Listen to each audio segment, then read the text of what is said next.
Cut off. There we go. Thank you. Thank you. Oh, let's put you like this.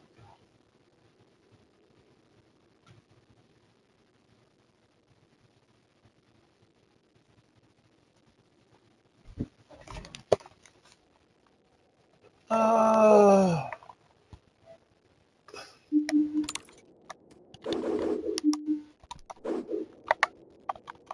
okay, I guess it's gonna be okay the way it is.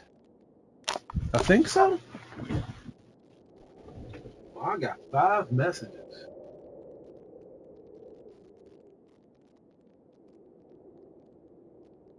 Oh, they're probably notifications letting me know. Let's see. I will make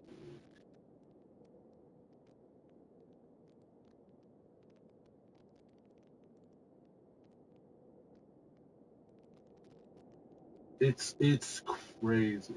It is crazy. Um,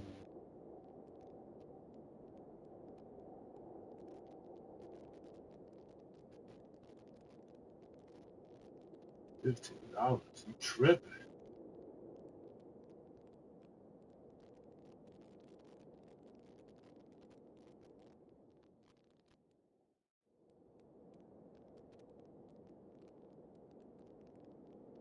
They probably pay her to do all this. That's what I think. That's my opinion. I think they pay her to do this because like I was I used to follow her because she was like posting her own content. But now she is so mainstream now to the point where she doesn't even have to post anything. So now they're just I'm pretty sure that there's like people that know her that's probably paying her to give her like for her to give them a shout out. Yeah, you know, and now since I'm thinking about it, I know that's what they're doing. I know that's what they're doing.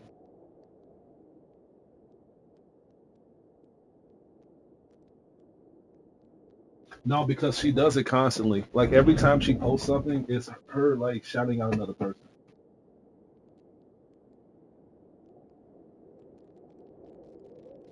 Yeah.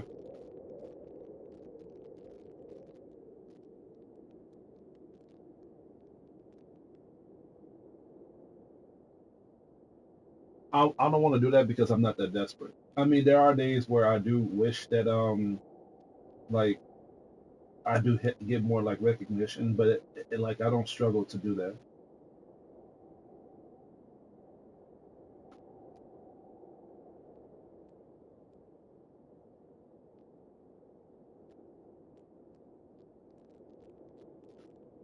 Well, there's levels to it. You can well no, it's like I said, like if you can well I'm gonna make an example. If you can let's say if you make it to a certain point where you really want to be mainstream, like you really want to be noticed, right? Um, and you are doing everything you can to get there. At that point, you are gonna make it. Like at that point, you are gonna get like the attention. You are gonna get like the recognition. You are gonna get people that's gonna notice you. But this is where the bad things come in. Like this is where the side effects come in. People are gonna ask questions, and those same people that saw how you got there are going to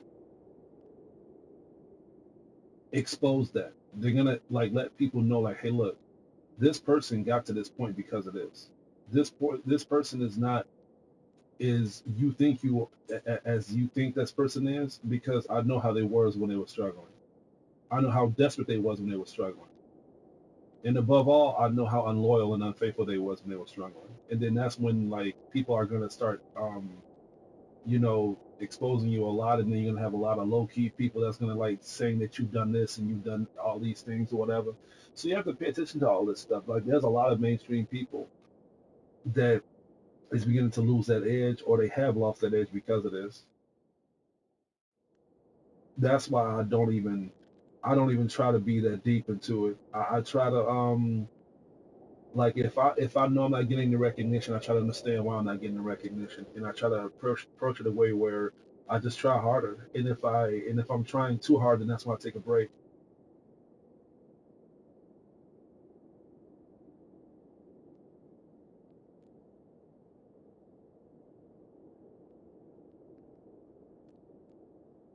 Well, YouTube is a career concept, but that's the thing right there. I don't focus my whole life on YouTube.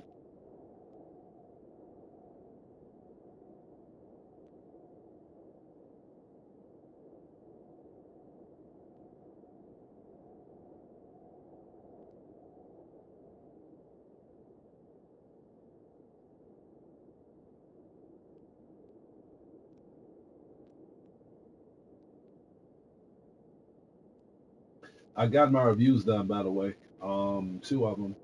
It's the Dungeon Munchies one and Bad Moon. I kept saying the Howling when I was reviewing Bad Moon too. So yeah. Let's see reviews. Oh, dang, I put you in the wrong one. Wait, did I? No, no, I put you in the right one. For some reason, I'm thinking that Dungeon Munchies is an anime review.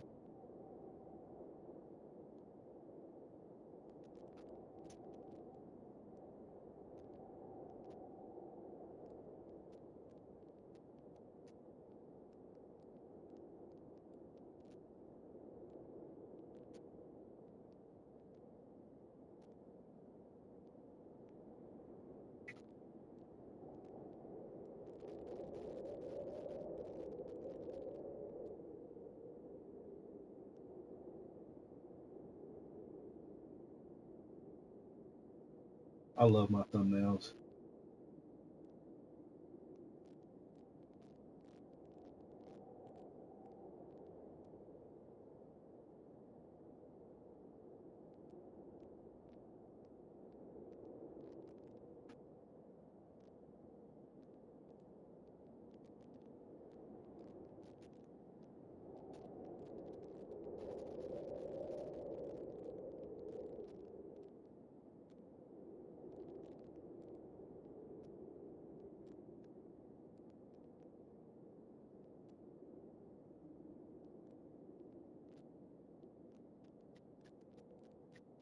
I think that's it for this one. Let me see.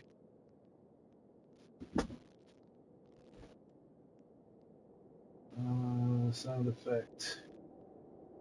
Let's see.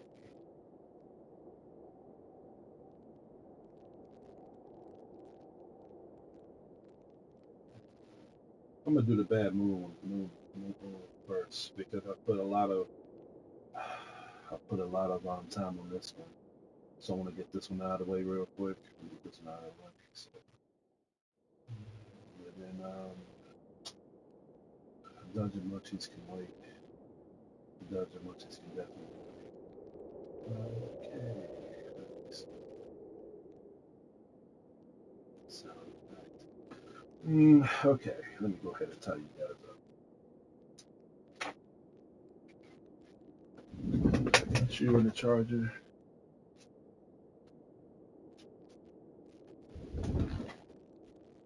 I got something heavy to lay on you guys that's watching.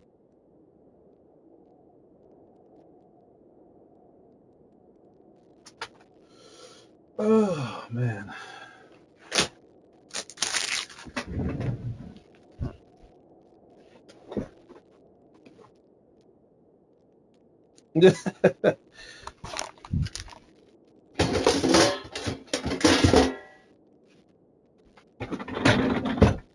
Okay, let's pull you right here.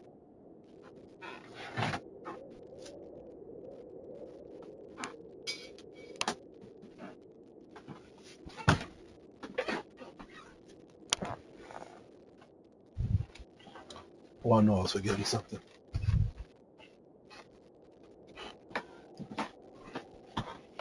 You know, something just hit me. Something really just fucked me up. Like we're already about to be halfway through the year, dude. That's crazy. How's everybody doing? How's everybody's first day of the week? I'm getting everything on track on my channel. I think everything is cool on that side. All right, cool, cool, cool. As y'all guys can be aware of, let me go ahead and sort this bed up real quick.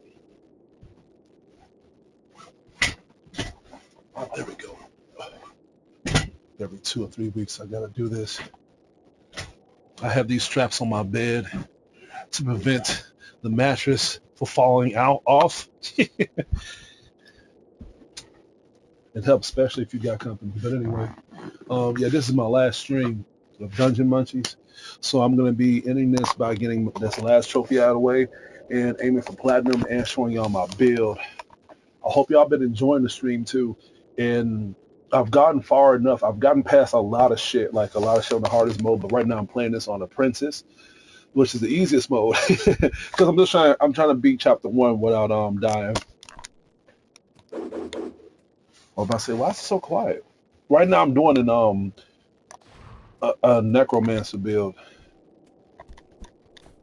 like a magic build.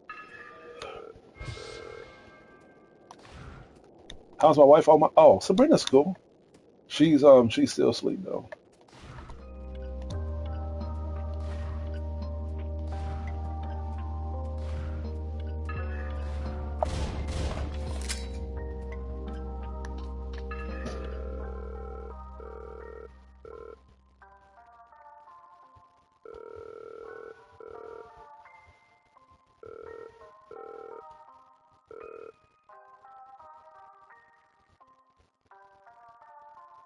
You made me remember the happiness that comes from having your own work be validated.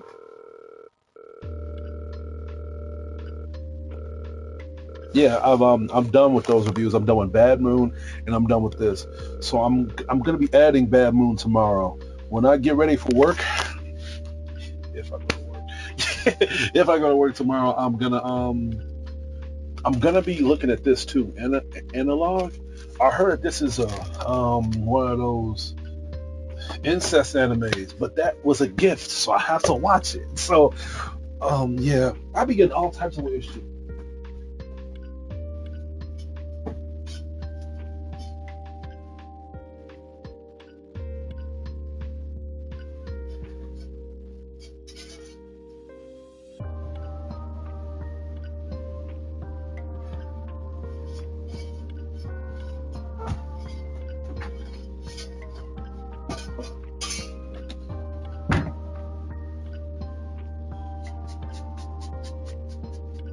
I got it for another reason.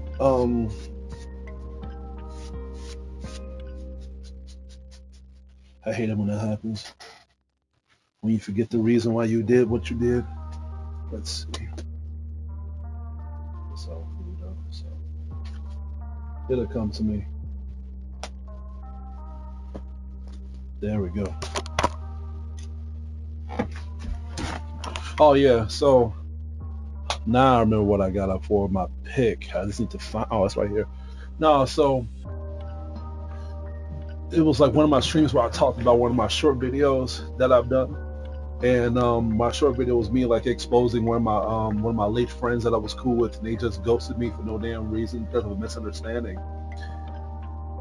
One of them reached out to me, and it's crazy because I told my buddy. And he was like, well, you think he'll watch it? And I was like, I know he will. I mean, what's going to happen? Like, I'll delete the video? No, like, I don't care if that video got 2 views or 3 or 1 or 5 or 18. It's going to stay there for history. Because if people ain't going to watch it, then I'll look at it for myself just to remind myself of what happened back then. But he reached out to me.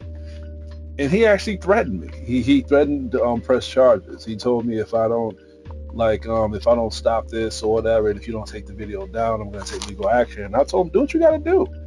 And he was like, are you sure? And I was like, absolutely. I told him, listen, that video didn't say your name. I didn't expose no personal information about you. If you think the video is about you, hey, more power to you. That just shows me that you can relate to what I'm talking about. And if that's the case, why didn't you just reach me in a more of an professional perspective so we can reason with each other, which a lot of people don't fucking do anymore.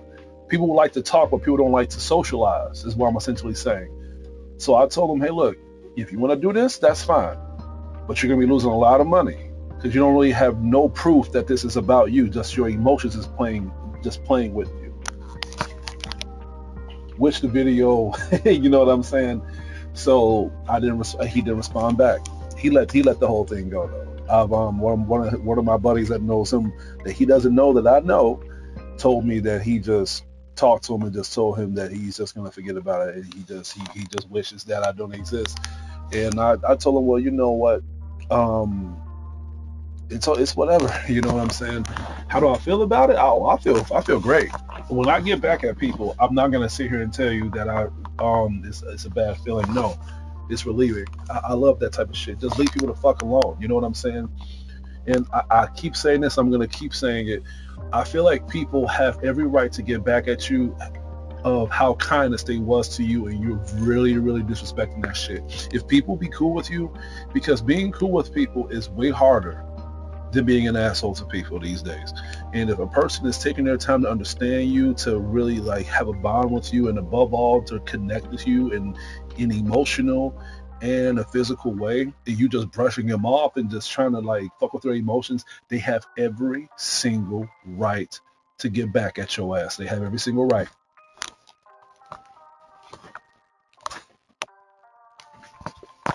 So let that be a lesson to you.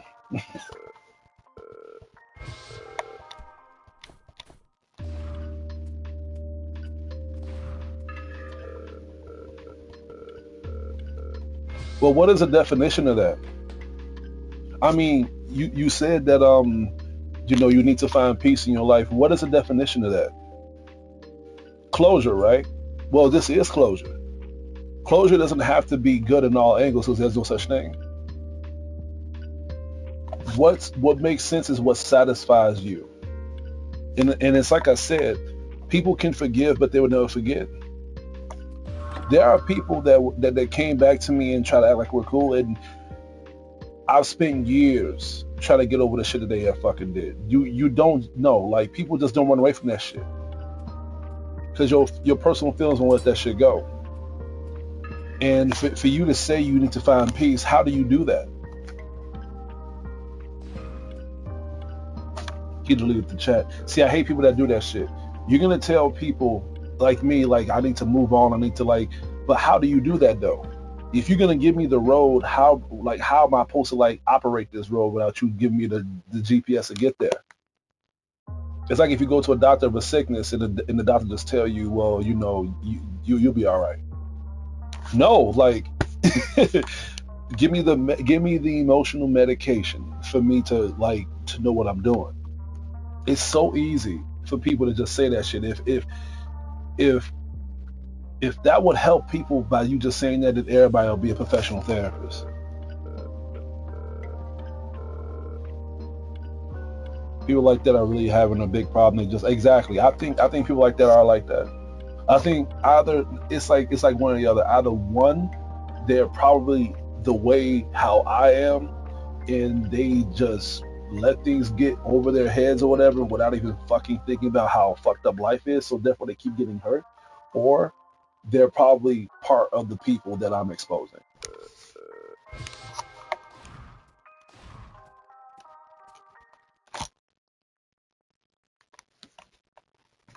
I've watched a lot of that actually. I've watched a lot of that actually. And the crazy thing is and I'm not trying to compare myself to people like this, but when it comes to the to be to the mindset of how people are, that's literally how anti-heroes and villains, good villains, take place. Because like if you look at like how cruel people treated them, you understand that people like them are doing it because of how fucked up people was treating them.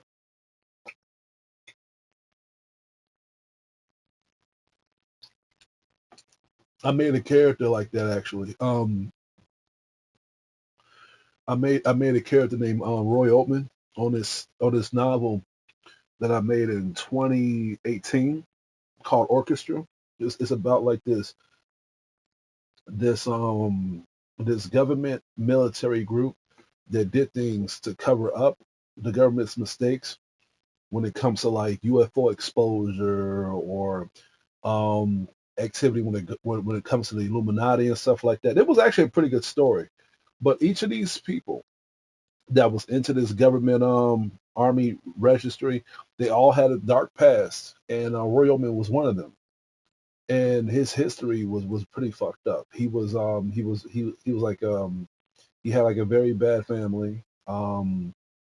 His father exiled him when he was only 8 years old because he realized that his mom lied to him about him being the real father. So it made him hate his mother and himself. So um, he channeled that whole hatred towards society. And the crazy thing is, by him being an orphan and everybody shutting him down because of that shit, he took it upon himself to just join the military because of that shit. So he came in with like with a rotten heart, you know?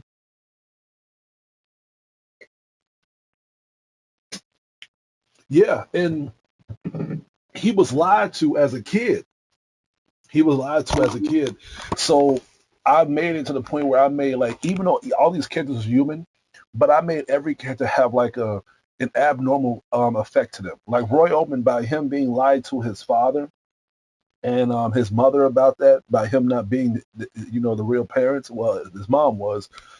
He found out a way to detect when people were really lying to him if the energy was not there. You know how when you can talk to somebody and you know that the vibe is not right, like the energy is not right, um, and you just don't know what it is. Roy Oldman was able to channel all his emotions and made sense to why he was feeling a certain way he was feeling. If something ain't right, what is making things ain't right? That's when he begins to study the environment and the activity of how people was communicating with him.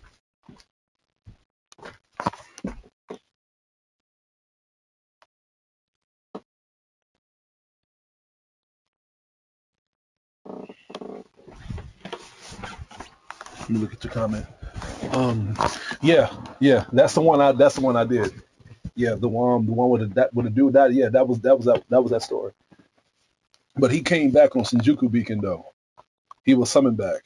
So um, I don't know if I'm gonna be making any books this year. I mean, I made like 8 books, but to publish them costs money.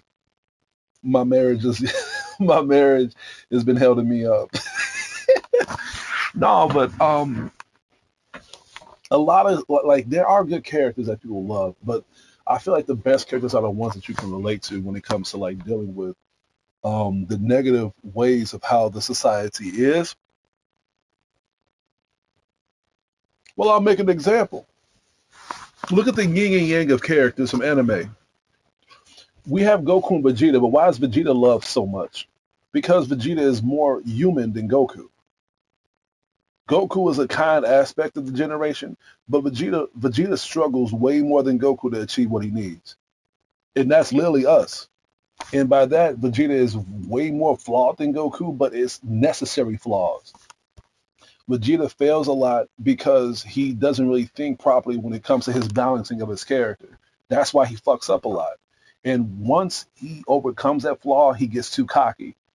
And that's when his luck goes against him. That's why he fails a lot in battles. But he gets stronger each time he fails. Goku ain't like that. He relies on people to help him out. And if not, then that's when he gets too strong to the point where it regards on his luck to channel him to to defeat certain enemies. And what I mean by because I don't want people to get pissed, but what I mean by relying on people, the spirit bomb, you know, you don't use it as much, but there were times where people need to help him out. Vegeta, when he fights, he tries to fight on his own. That's why a lot of people can relate to his character because he's more of an outbound to the civilization. Another example, let's go to Naruto. Why do people love Gaara so much? Because he's the yin and yang to Naruto. Even Naruto said this. He said, "If I wasn't as fucked up as Gaara, I may have become him." Gaara is literally he was the opposite of Naruto, and people would hate Gaara now because of how nerfed he is. Attack on Titan. That series have a lot of flawed characters, but those flawed characters are very memorable. Yeah, that's the point I'm making. Good characters are great characters, but legendary characters are the characters that we can relate to. I haven't seen Solo Leveling. I haven't seen Solo Leveling, and what's that other anime? Kaiju number 8. I haven't. I when it comes to anime, I am extremely picky. I don't like to watch anime that everybody watches because like my critique of me watching anime is different from everybody else's. Just because it's good doesn't mean that I will like it. I feel like for me to like an anime now, it has to relate on the creativity of the dialogue and the choreography of the characters. There's a lot of animes now that feels like rip-offs to the original set pieces of creative animes that has done so well. I think the last anime that I've watched and loved and praised, and you can't really compare it to no anime is Attack on Titan. Name one anime that's like Attack on Titan. Name one anime that the story is like Attack on Titan. You can't. You really can't. Um, Demon Slayer. I've seen Demon Slayer. I mean, it's still continuing, but I've been watching it currently. But I'm not as hooked on Demon Slayer as everybody else because there's a lot of animes that's like Demon Slayer. Oh, and Chainsaw Man. I love Chainsaw Man a lot. I love Chainsaw Man a lot. Chainsaw Man is a good anime. I'm thinking about buying a manga, but I don't got space. I don't have space to buy mangas. I really want to get the manga so fucking bad. Yeah, those two, like Chainsaw Man and I know there's more animes. Like I know there's more animes. I need to think. I need to think.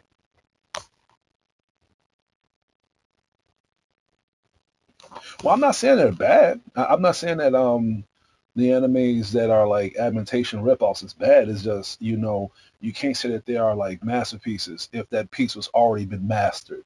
You know,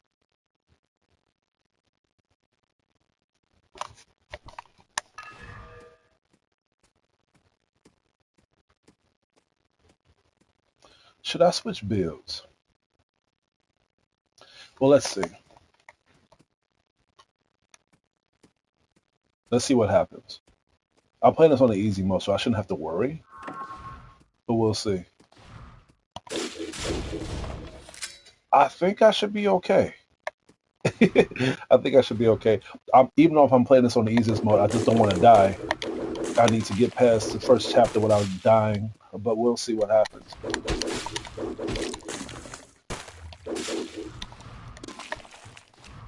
How was the hardest mode? Um, the hardest mode is difficult. It's hard. The hardest mode is tough. I've like my last stream, I was playing on the hardest mode and I had to quit the stream early because I died so many times. I was getting so fun. That's what I'm saying. Like when I stream games, people think that I just press the record button and I just start talking. No, I need to be in the right mood to stream. And yeah, I've expanded it. Oh, is that Xavier? Hey, hey, how's it going? And let me look at the. Oh, and Tavis is watching too. Tavis, my man, I got two of my best OGs on here. Thank y'all for watching. What was it? Oh yeah, what was I talking about? Oh yeah, I had to be in the right mood to stream. And it's kind of hard to channel my mood because like when I when I'm drawing or when I'm sketching, I have to be like my mind has to be in the right mode of emotion for me to channel everything away so I could put everything on paper. That's how when I do my reviews. When I do my reviews, I have to be channeled onto what I'm talking about. Otherwise, I'll be distracted emotionally. I'm doing pretty good. My wife is doing pretty good too. I don't know if I'm going to be coming in and work tomorrow though. It depends on how I'm feeling. It depends on how I'm feeling. She's feeling better though. She was sick. That was the reason why I took today off to take care of her. She's staying with her father right now though. But yeah. But that's how when I'm streaming. When I'm streaming, um, I have to be in a clear mood set. And by me getting done with my two reviews that I just did recently, and I'm currently editing them right now, I'm good to do a stream. I'm good to do a stream because, like I said, my last stream was bad, man. I was in a good mood to stream, but I fucked up when I was playing it on the hardest mode. When I was playing this game on the hardest mode, I just kept dying and kept dying and kept dying, and just when I was walking into enemy attacks, that's when I knew that my mode of this game was completely cut off. I was like, you know what? No, I'm not. I'm not feeling it. I'm not feeling it. Let me just end the stream. Hey man, how was your 3 day weekend? because you know you was off on Friday. We missed you, man. I don't know if Jack and Melissa told you, but we had some good stuff on Friday. Like they brought food and everything. Hey, did they? I bought a calendar. I bought a calendar. Did they end up using that calendar today?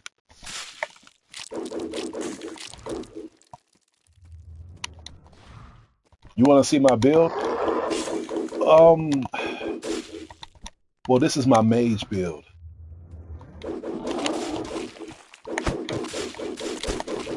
Those purple balls. Those are the I think it's like black holes that I'm shooting. They put stickers on it too. I gotta check that out.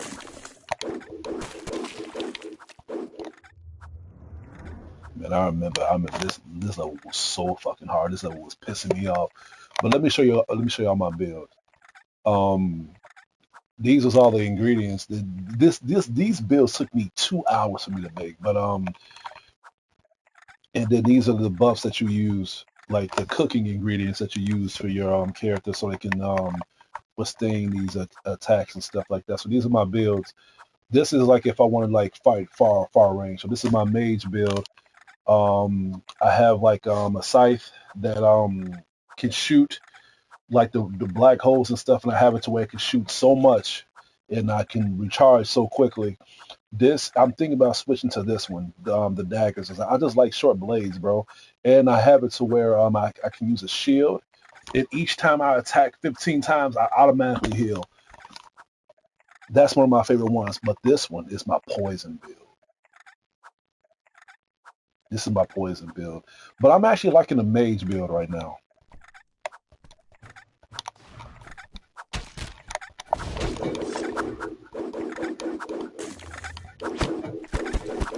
Yeah, there was something that you can do. You can summon creatures to help fight for you, but I wouldn't recommend it though. I would recommend it because when you fight enemies that can fly and stuff, it's kind of hard for them to reach you.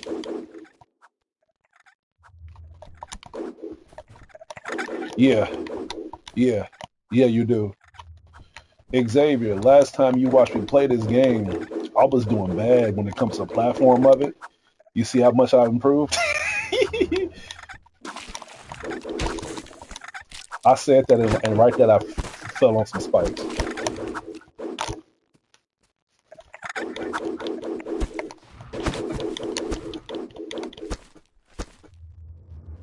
You want to see that one? Okay, let me switch it up. I like this one. Which one? Yes, the scythe. That all of them are pretty freaking good. All of them is pretty freaking good. Let me do this one.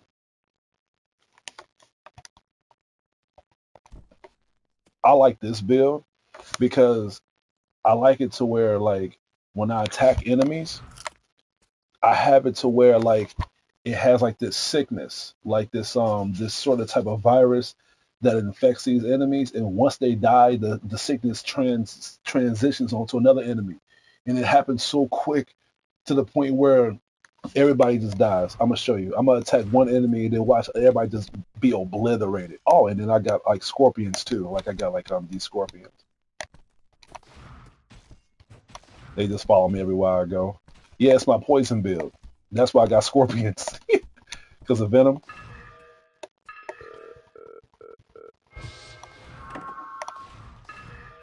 Yes, yes.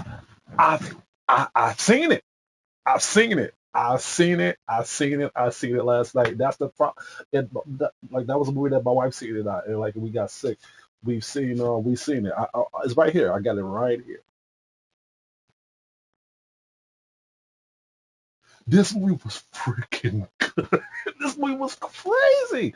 This movie was crazy, bro. Like I was like, what the fuck? I highly recommend y'all watching this, but watching that with headphones. That movie is a trip, bro. And I love this so much. I bought the original Nosferatu. That was I haven't seen the original. I have not touched the original, and I really want to watch it. I really want to watch it. Are you gonna review them? Uh, I don't like reviewing mainstream shit, bro. Like, cause like, what's the point of you watching my review if you already seen other reviewers that reviewed it? but I'll think about it because I'm so far behind on my reviews right now. Like I said, I'm working on this anime review right here called Analog. It was a gift. Somebody that watches my channel, like they sent this to me. I have to check my email box because like I don't have my real address on there. I have like a storage address so I can just go to it like every month to see if there's people that send me stuff or whatever. It's very helpful for YouTubers. And I think every YouTuber does this. So I check it on my Yahoo account and it will let me know if I have somebody that sent me something. So yeah, this was the only thing that showed up. And because this was I'm doing everything in alphabetical order. I just reviewed Amagi and Brilliant Park, and Analog is next, and then after that is Angel Beats. I bought this myself. This anime is that's like one of the man. I bought that anime like years ago, like before I had a beard. But this anime is interesting because it's an incest anime. Bear with me. All right, be prepared for this. This anime only has 3 episodes, so by the time I'm done watching this, I might review it. So all right. So with Mayako and Akira were little, no, bear with me, bear with me. This is the story of it. When Mayako and Akira were little, the he promised that someday he would marry her. This is his sister. This is his sister. Okay?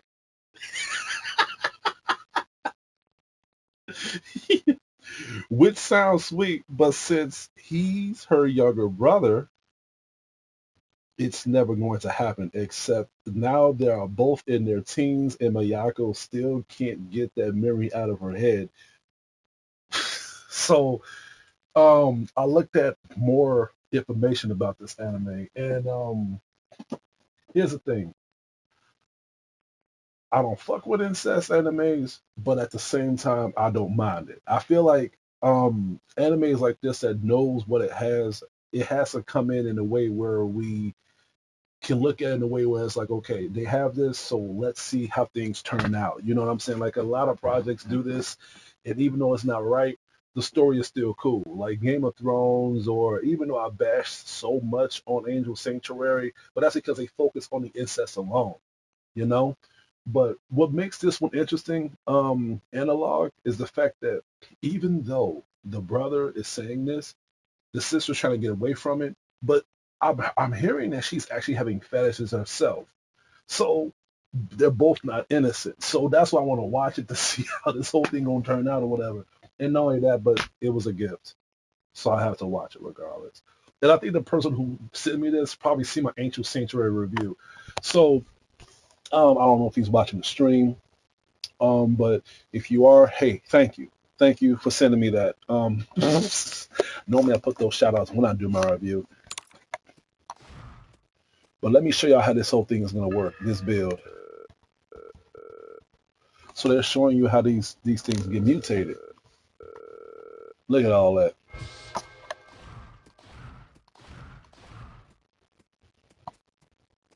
And this is a magical dagger.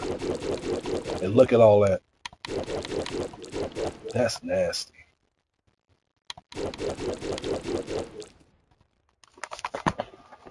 Yeah, yeah, the blue bar under my health, that's my mana.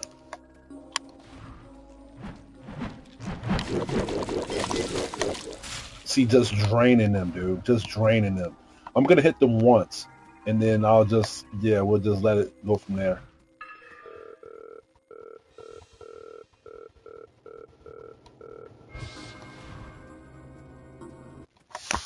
Xavier, if you're watching, how was today at work? Was work busy? Oh shit. Oh, this is Simmer. I love her, man.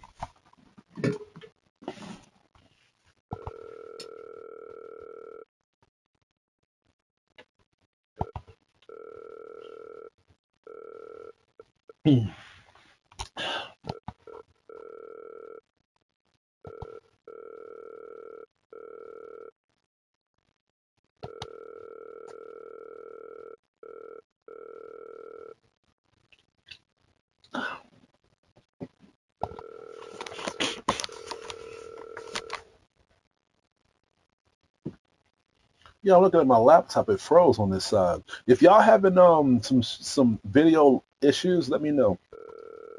It's just standing there. Maybe if I refresh it, hold on.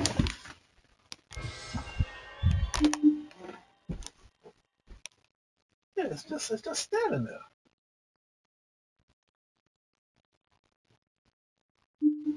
Okay, that's creepy. That's creepy. So right when I got up and tried to touch the computer, it just stopped freezing.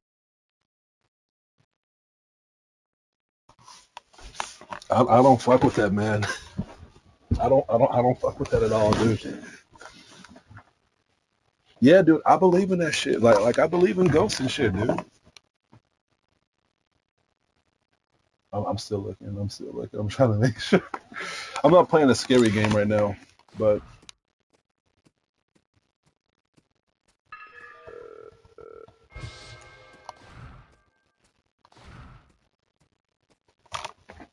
that's like my only problem with this game. But a lot of games are like this where you beat the game at a certain level.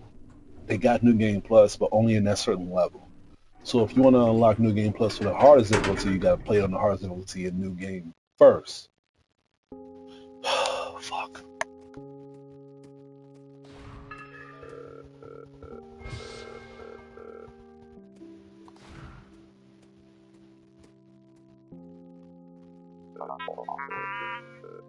This is actually my favorite level on this game.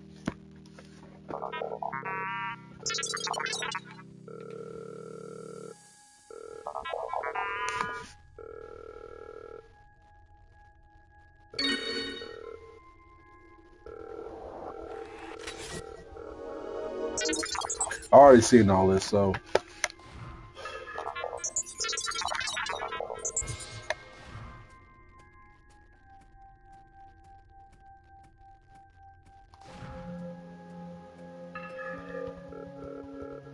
this is funny, man. The sun is look at what the sun is doing.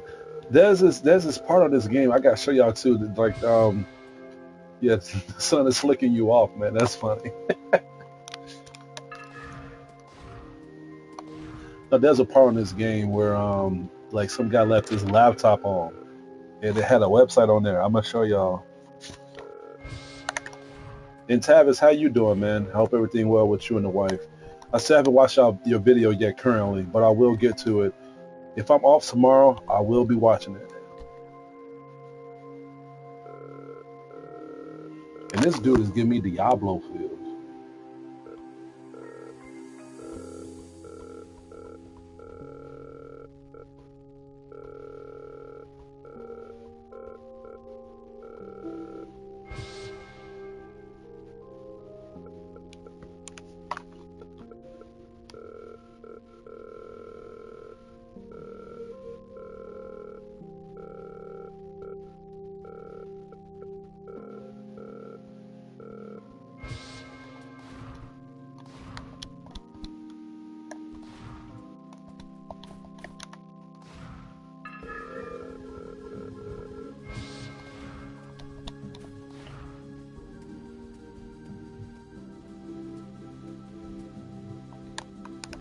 Oh yeah, I forgot that you had to do all that stuff.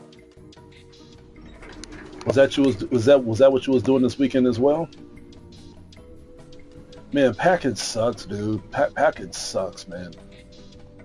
I'm my wife keeps talking to me about this constantly. She keeps talking to me about we need to move this, we need to move this way, we need to move that way, and like traveling. You know what I'm saying? She wants to go to what's that place she wanted me to go to with her?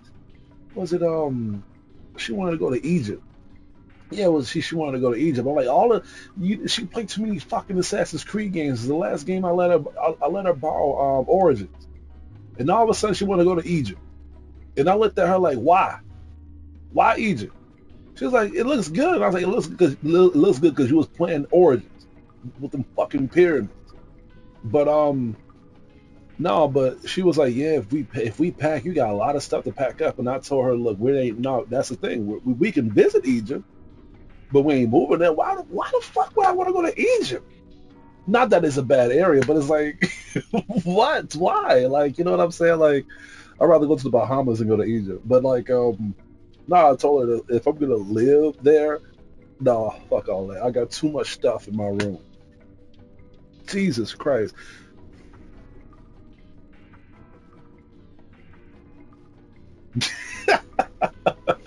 Fuck, man. No, we have these talks all the damn time. And then the crazy thing is that she was like actually asking me about like if there was. We always talk about this every time I'm bringing her in my room. We always talk about like if this whole house was set on fire, what would I let go? And I told her, well, it's either one or two things. Um, if I was wanting to let go some things in my room, like if I was able to bring it with me, first of all, I can't carry none of this stuff. So, but if I was able to choose, it has to be something that's very valuable and it can't be replaced. My father's watch and my memorial set for my mother. Those are two things that I would grab. Those are two things I would mainly grab. Everything else is probably more things I'm gonna have to look at my journal and see. But number two, I'll just burn with my house. I'll just burn my house. I'll I think I already told you this, Travis, but I'll just lock my door just in case my family try to save my life, and I'll just pop in summer and just keep playing it until I just until I get burnt alive. Or probably play Dungeon Munchies because this is literally my new summoner game.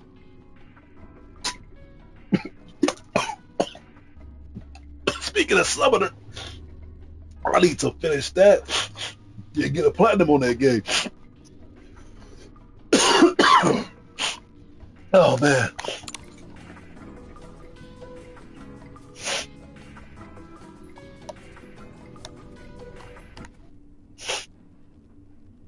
You see my video short. Which one did you see?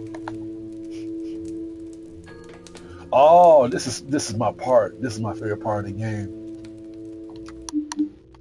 Hold on. Hold on. Oh, it was funny. um, no, but that's just how I felt about it.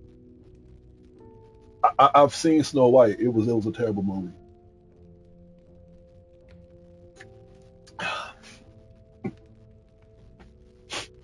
Well, you know what the crazy thing is?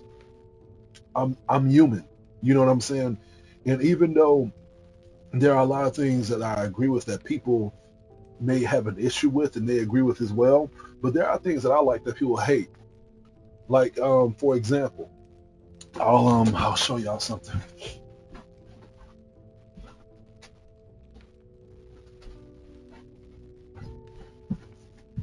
People don't know this about me, but there's a lot of things that I love that people do not love, that people do not fuck with. Let's talk about movies.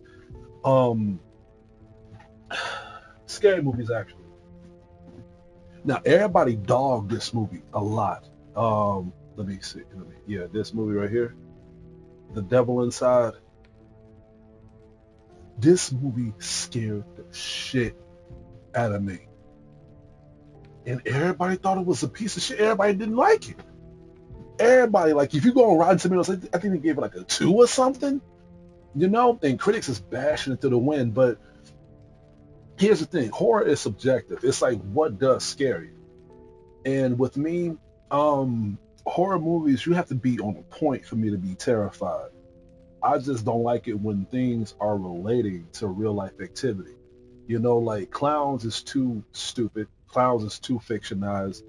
Like robberies and shit. It's more like a thriller aspect, but like demon possession, demonic possession, that shit fucks with me, dude. And The Devil Inside was crazy. The Devil Inside was a crazy ass movie. And I will say this though, I didn't like how the way the movie ended. The movie just ended stupidly. I'm like, what just happened? And I spent like $40 on movie tickets. I remember when I watched it once, I was scared as fuck. I seen it with my ex Rebecca. Shout out to her. We both watched it together, and she first didn't like it either because she was like, cause again, she don't believe in that type of shit. But then when I made like this little statement about like her living right by a window. And I told her, if you woke up one day, you saw somebody looking right at you through the window, what would you do? She called me that night saying that she couldn't sleep. And then the third time I was seeing it was when I took William to the movie theaters, and we kind of got into an argument, not because of the movie, but it was some shit that was going on at the house, and I was like, let's just go to the movies. Let's just go to the movies and forget about all this. And we forgotten about it because the movie was that fucking good. But yeah, dude, there's a lot of stuff that that I like that people shit on. You know what I'm saying? And there's a lot of things that I shit on that people like. But it's like my own vision of how things should be executed. You know what I'm saying? And Snow White, you can't watch the movie and like it. You just can't. You just can't. And I feel like the only way if you like that film, like if you tell me you like it, you probably didn't watch it. You probably didn't watch it. It's the same reason. It's the same fuckers that was talking about how good Star Wars Outlaws is. You didn't play it. You didn't play that game.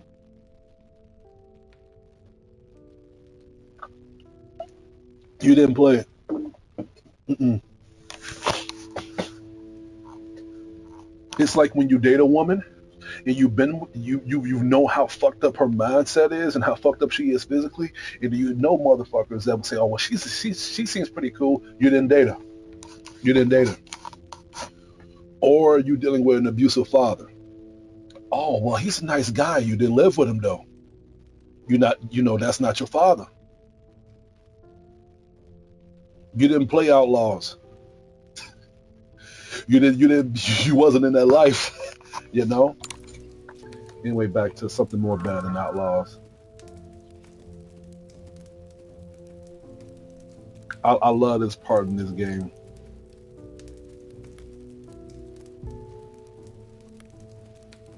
It's like chaos, man.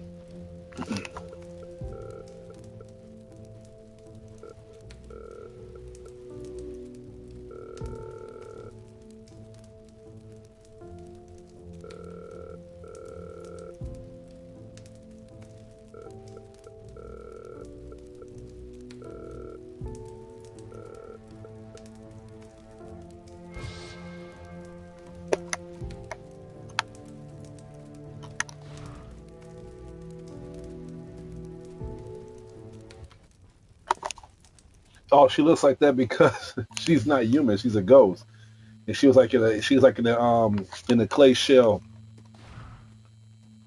It's kind of hard to explain.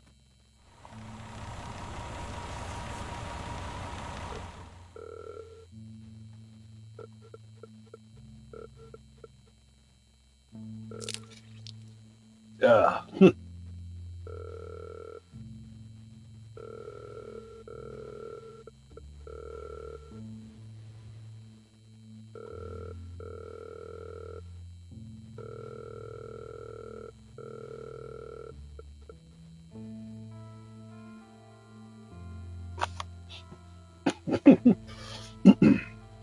Well, I don't think it's hate.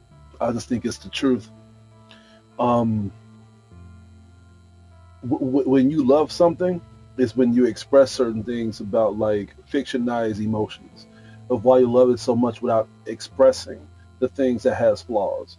So, for example, if you say like let's say if I draw something and you admire how good it is, so that means that you are overlooking certain small flaws of it.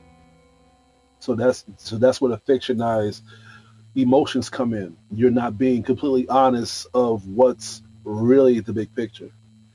It's the same thing with hatred. When you hate something so much, is because you are so focused on the negative actions and the remarks on a topic or a project or anything that regards to what you're talking about.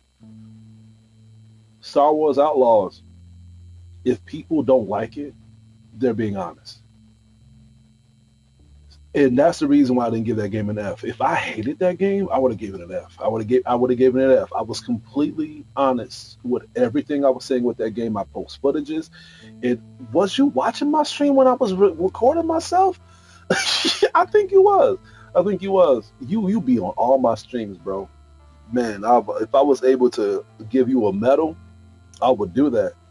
But Star Wars Outlaws, dude, that was That was both of y'all niggas, you Xavier and you Tavis.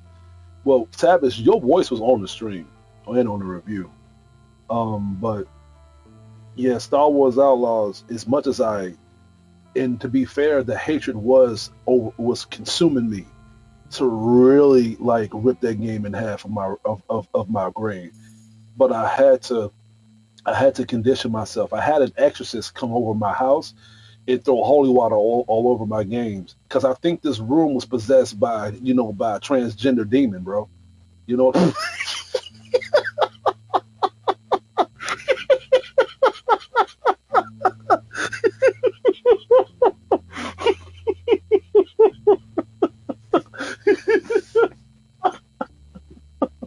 You know I gotta throw jokes sometimes, but oh man, no, but playing that game I had to recover.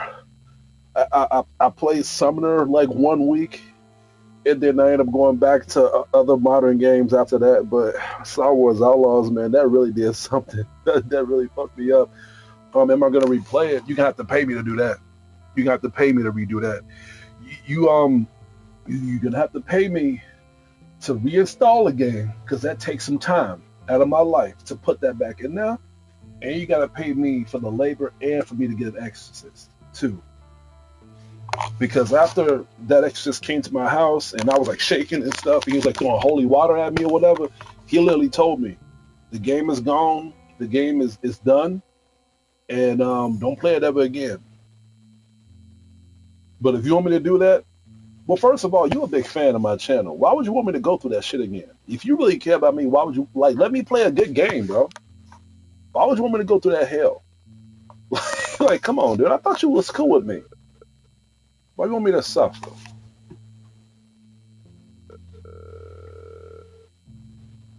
I'd rather play Spider-Man 2 than play that shit.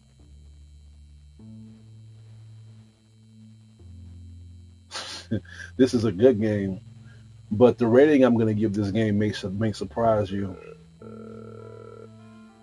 This is like one of the best indie games I've played in a long time, but this game has problems. This game I'm playing right now has some problems. So the reason why she's looking like this is because I guess like her powers that's restoring her body is beginning to disintegrate. And now we have to escort her to a base so she can feel better. This is like one of the best parts of this game.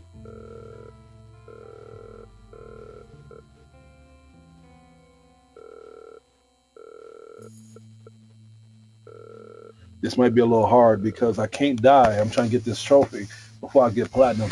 Whoa, whoa, whoa, whoa, where you going? Oh, they have to go ahead. 330, bro. Hold on.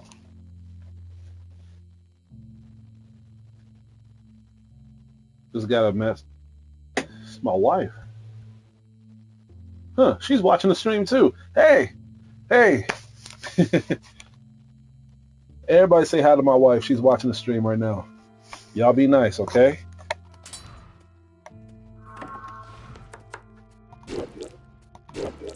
Take your ass to bed. Cause Sabrina. Come on, man.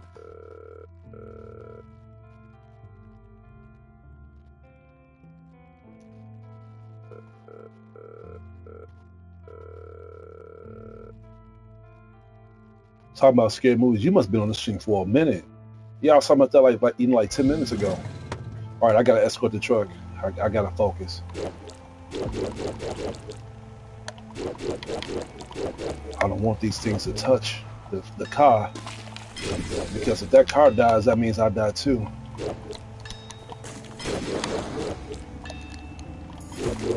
Yeah, the big green thing in the middle, that's the truck's health. Oh, I forgot I could throw leeches. You saw they were trying to be slick, try to show up from the back.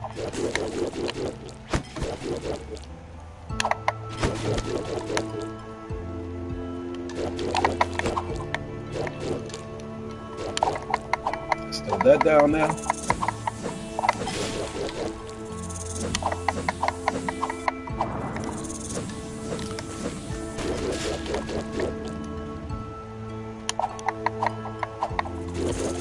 Am I going to work tomorrow?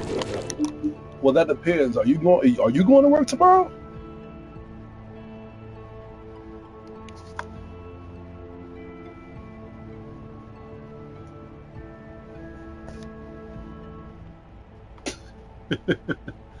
Well, you're the one. Well, you're the one with the car. So, oh no, you go to work at 6 in the morning. You ain't going to work. You would have been asleep.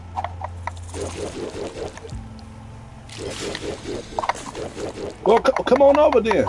Come on over. I'll leave the door unlocked.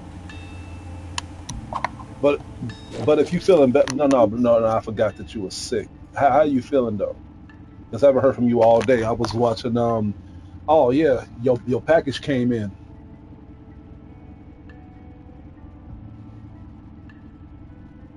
and I had to open it to make sure it was working, and I had to watch the movie to make sure that it was playing, and I had to enjoy it to make sure that it was worth the money. Well, now we're even. Remember when I bought Dragon Ball Sparking Zero and you accidentally opened the collector's edition box and you thought it was your box of shoes?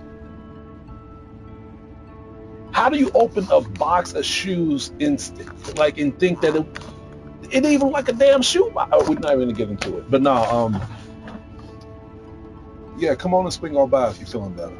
Because you forgot your meds is over here too, so I know you need them. So let me know when you're on your way.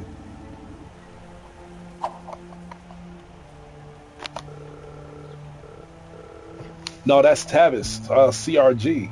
That's how come he knows. That's how he knows your name. The guy I be streaming with. Yeah. My bad, y'all. All right, this time I gotta stay on the truck.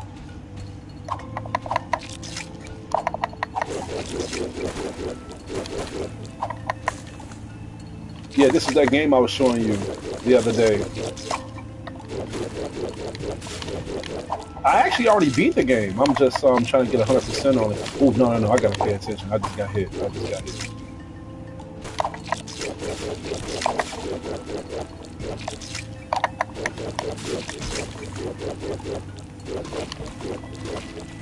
You feel hurt. I feel more hurt than you. She doesn't even remember my friend.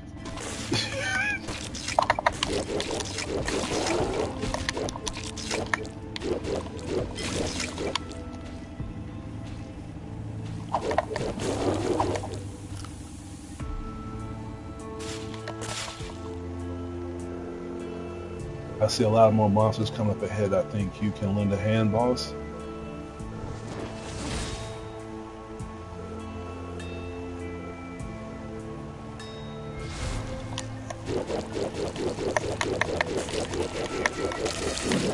I died a lot on this part. Y'all pray for me. If I die, or if this if the truck explodes, it's all on tape.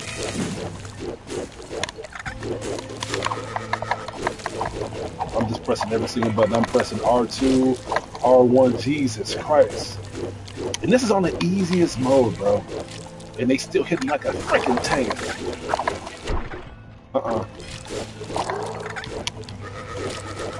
Well, this is on New Game Plus. They did say that the enemies are still going to be difficult.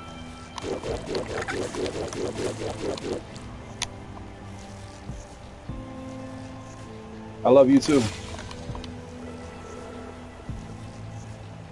We're out of gas.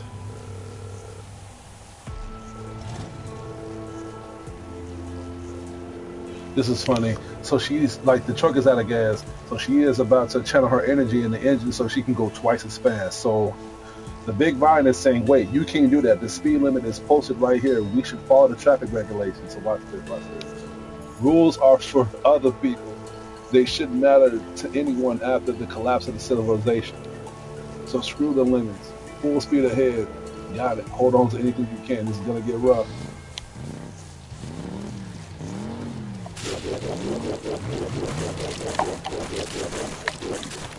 This part was so fucking awesome, bro. We're just running over everything and just killing everything in the way.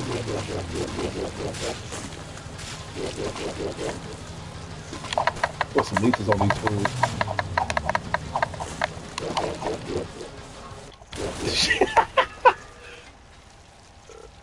So watch this. Damn it, who the hell parked the truck in the middle of the road? He was like, that's my truck. Oh, what a pleasant surprise, Grill and Big Vine. What brings you here? Professor, you gotta follow the rules. She said this, even though she said the rules don't matter. Professor, you gotta follow the rules. You can't park the truck in the middle of the road. Oh my god, bro. That was crazy as fuck. No, but I'm gonna be of course I'm gonna be watching DMC. Of course. What?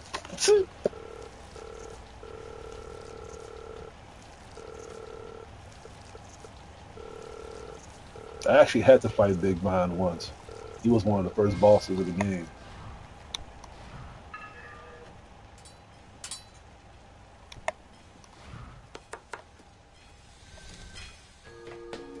So y'all see what this build can do. Let me switch it up. Let me show y'all my other build. This is the Scythe build.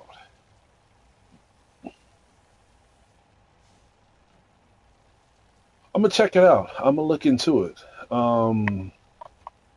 It's a new song. Which one I should try? I'm gonna try out this one.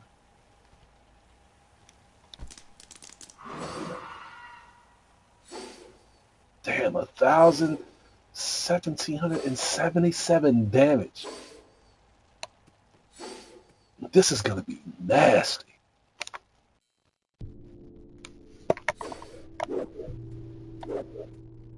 Wait. This is to. I wonder. Can I stun bosses? Can I stun bosses? It didn't. Let me see. Because this is literally my stun build, where I like if I stun an enemy, it takes like over like 200% damage. Um, let's find out. Let's find out. Oh, I gotta fight you.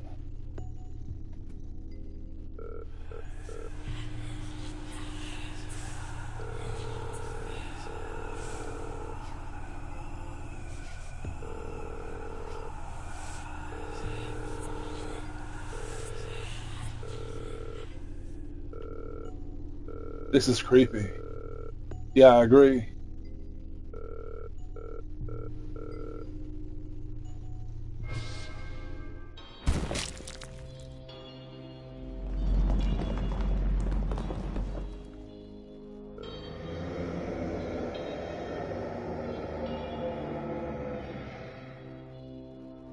And you're very big on the manga.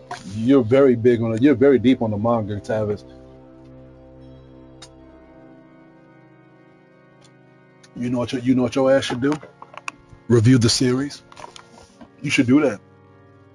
You should fucking review it.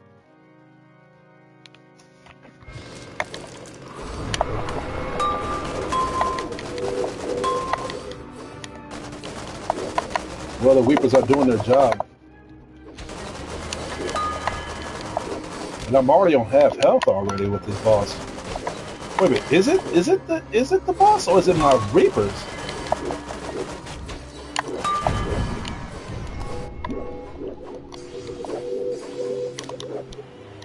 Wait a minute, where's my character?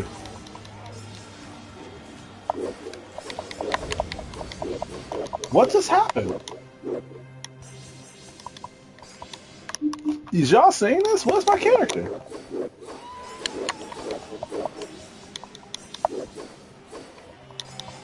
All this. I just glitched. I just glitched. I just glitched.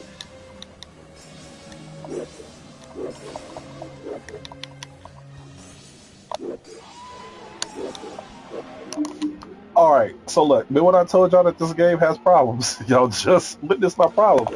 I'm gonna have to quit. I'm about to quit because I was gonna continue doing that, but I can't because I can't even attack him. So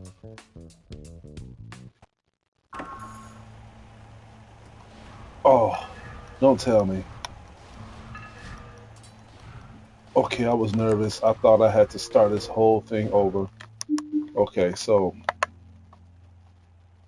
I already did the hammer and the scythe build.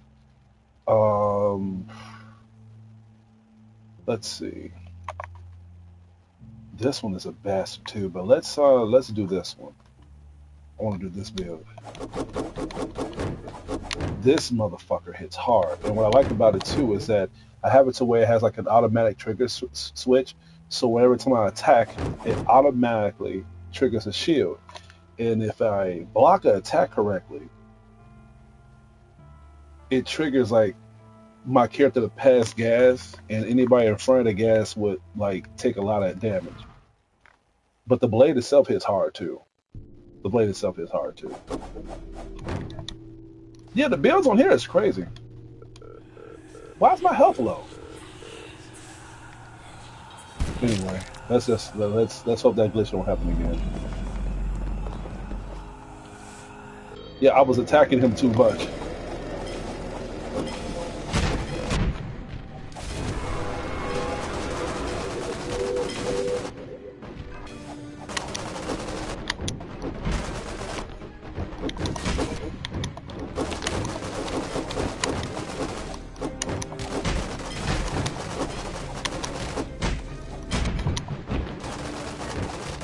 But let's move away from there. That's one thing I hate about this game is the fact that they're not really that convenient when it comes to like their projectiles. There's really no pattern to it.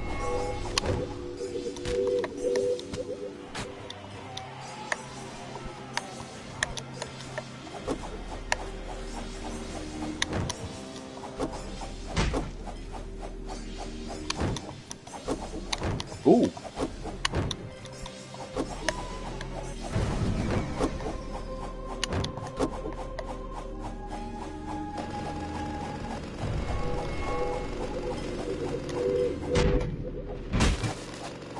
Ooh, that hurted. Oh, I didn't even see those spikes right there.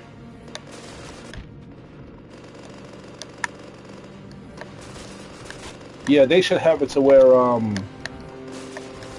even though you have to wait for them to get done with their attacks, they should have it to where you can like let their specials die faster when you keep attacking them still.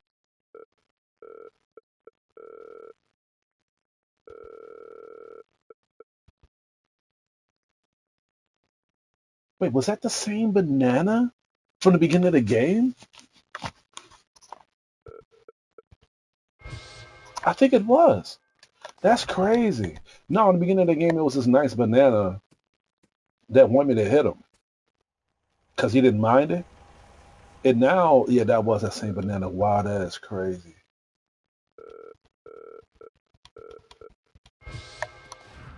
Fuck me, right?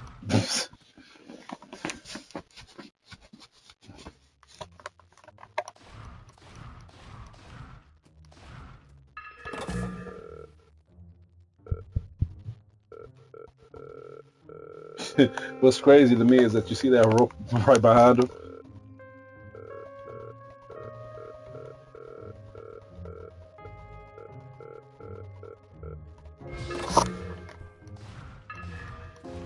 I think it's up here. It's like up here somewhere. That computer I want to show y'all.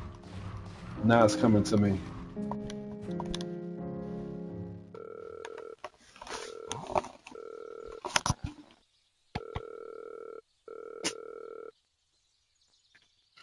This is when she turns back to normal.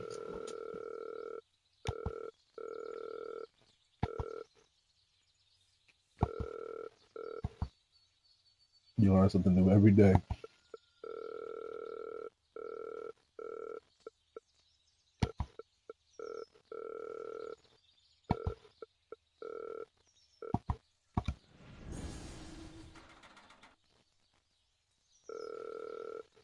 Are you supposed to jiggle like that?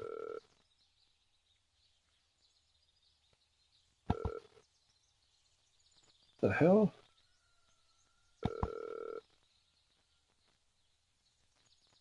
I've been mentally traumatized.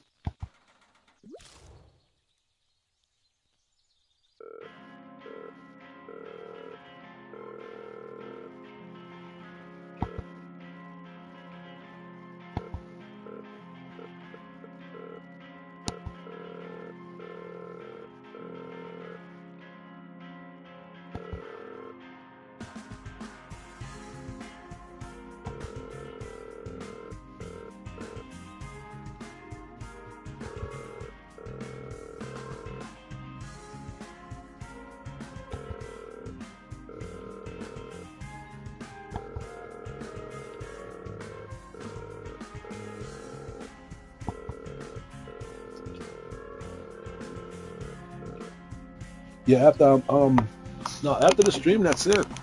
That's it. I'm completely done with this game after this. I'm finally done with this game. After this game, I'm gonna be I've been playing Glover, man, and I want to finish Glover or whatever. Or I might just play it on the weekends. We'll see. Because I want to play Anomaly Agent.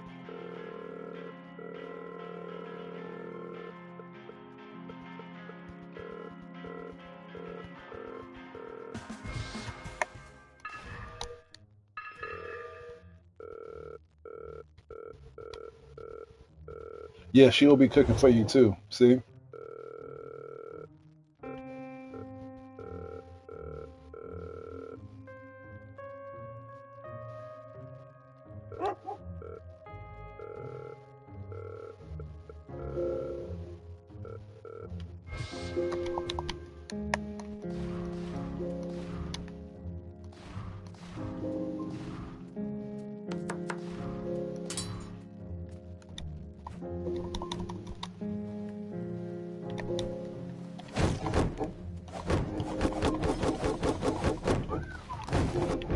I really feel overpowered, but I'm not. I don't want to. I don't want to self suck myself yet because I'm not playing this on the hardest mode. You see that computer?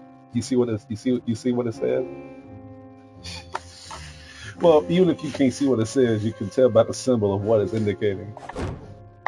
All right, so you want me to? Do you still want me to keep playing with the same build, or you want me to switch it up? Let me know, because I want to show you more builds that I made.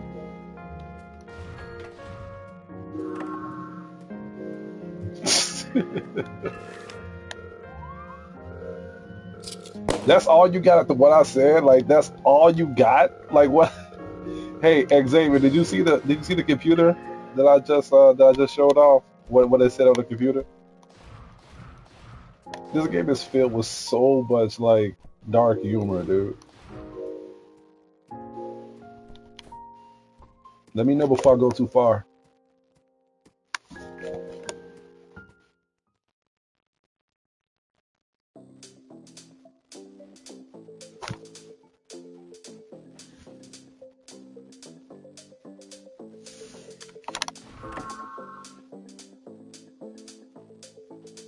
Oh, what game you playing? No, but the computer had the computer had Pornhub on it.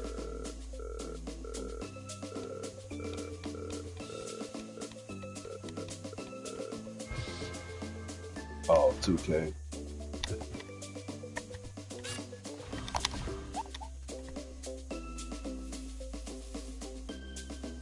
My boy Comb.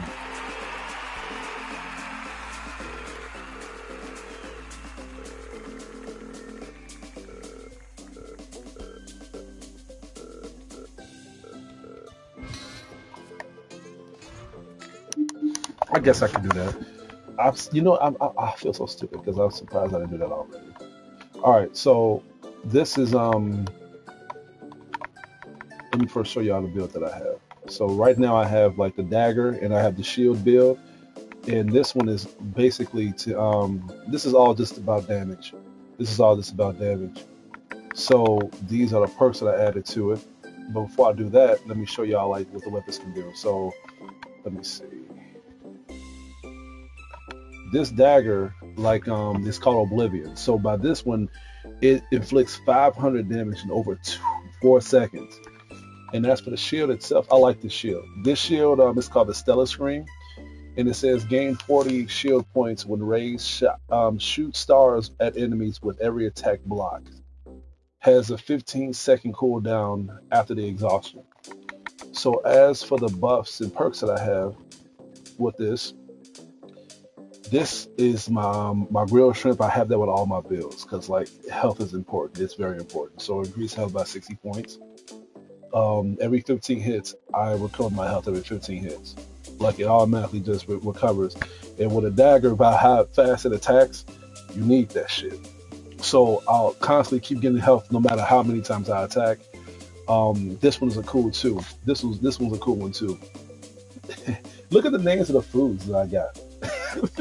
So I have grilled shrimp. I have dried inside shroom.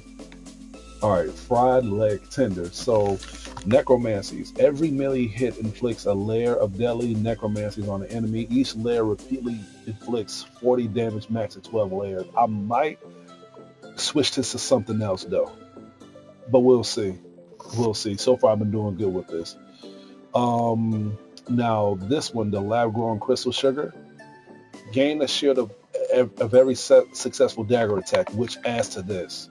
Recover health by 15 hits, and while we're doing that, you gain a shield layer as well, and it max up to 10 layers. So like the shield matters, and the health matters. So you want to make sure that you're gaining more health and more shield points each time you attack. So it's a double win and a double whammy. And then the stank teeth. I told you I'm deep into RPGs, bro.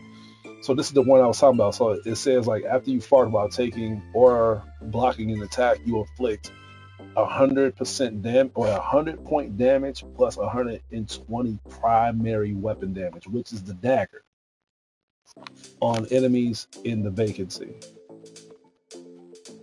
And this is just a move for your dagger, so it enables the deep cut. So with the macrobiotic fruit juice, what this does is the fact that while you're using daggers, you inflict 5-point base damage plus 10% of primary weapon damage. Enemy stuck within the attack gets an additional 150% damage. That's Wolverine claws right there. Now this is the one that really adds the cake to this whole build. The crawfish double. Increases the secondary weapon output by 10%, which is where the leeches comes in. The leeches just it just drains the health. No matter how many leeches you throw, the more damage they take. So this increases it by 10%, and it makes both primary and secondary weapons attack at the same time. So while I'm attacking using a dagger, my shield automatically triggers, and it just does it constantly. So each time I attack, you see how the shield is like automatically automatically blocking, and at the same time, you see like the health bar is going up with the shield. Yeah. So I'm gonna show y'all. Just obliterating.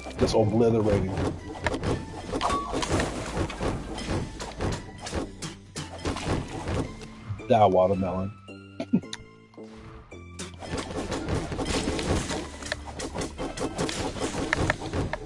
See, I'm barely getting hit at all. And then, like, by the time I get hit, it doesn't even matter because I get hit in the process. So that's a good build to have. And I want to show y'all, I already showed y'all this one in the beginning of the stream. I want to show y'all this one. I want to show y'all the scythe.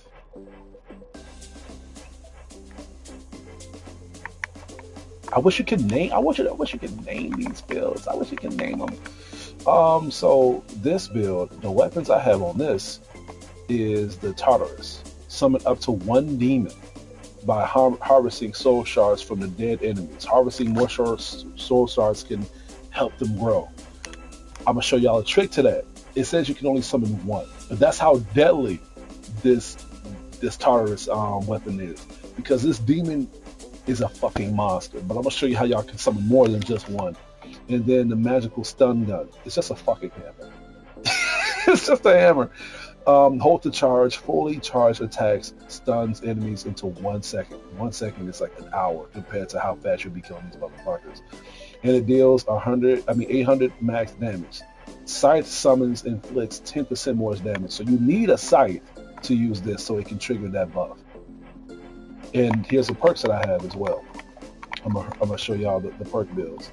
So again, I got the grilled shrimp, as I mentioned. And as for the differences, I have the corny energy drink. So going back to the stun, so when you trigger the stun the enemies take 160% more melee damage, but the attacks remove their stun statuses. That's okay. That's cool, because they're going to be dead before they're stunned. By the time they're stunned, they're already getting hit with the effects to the point where they're already in the afterlife. So we just want that melee damage to kick in. And then we have the bat suit. I love this. I love the bat soup a lot. And I should have put this on my magic build. I think I have that, I'm not sure. But if I don't, it's just so much stuff that you can put on this game.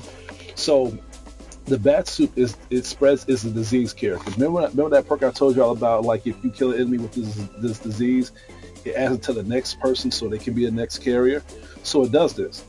It adds a status to enemies, increasing damage taken by 90%. After an infected enemy dies, all damage debuffs are transferred to the next nearby suspect. It's gonna start passing on, bro. Like it's this shit is like literally HIV, bro. It's literally HIV. Um, and then Scarlet Brace pork on rice. That sounds good for some reason. It creates a corpse explosion. So each time, so all right, look. So when an enemy dies by the bat soup, not only that the disease transfers to another enemy, but they explode.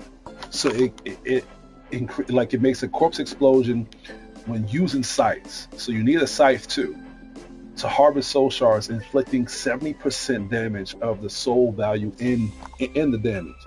So that's pretty good stuff.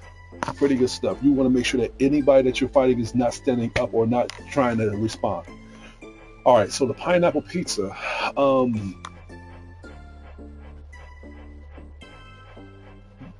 This one, it keeps catching me.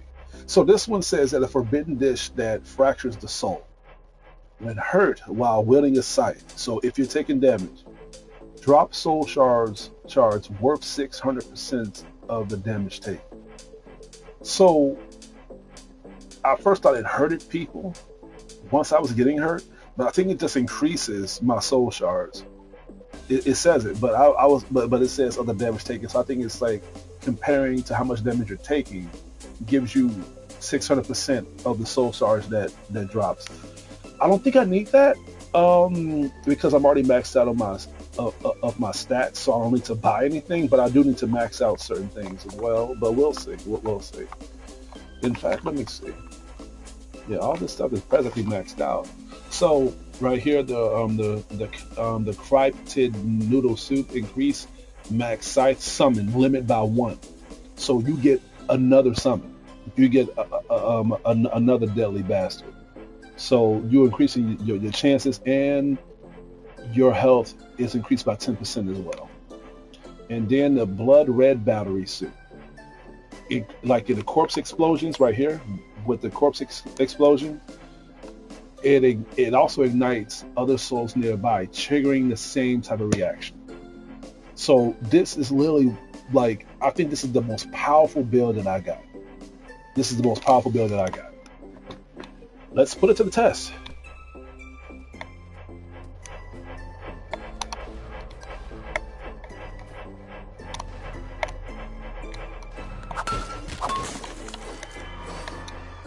So you see that purple thing right there?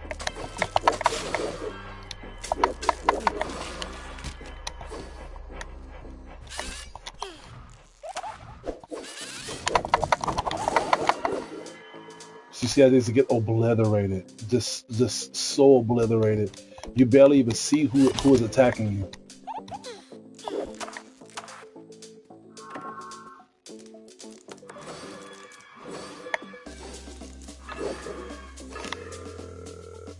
How could you sell weapons to servants of the these plants is all into politics.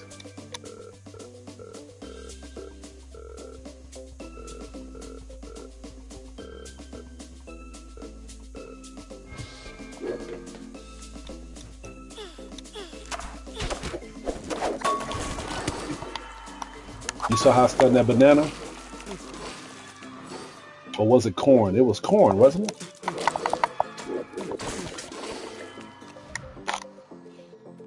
Yeah, this is a nasty build, dude. This is a nasty ass build. Like this build is disgusting.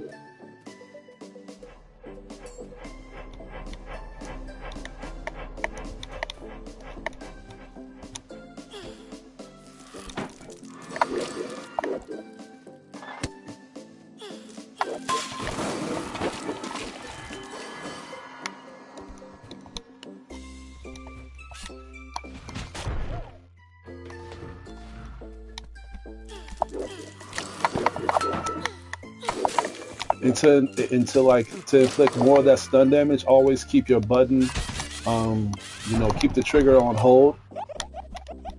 And if you're worried about the enemies trying to attack you, you don't gotta worry about that. That's what the monsters come in, your protectors.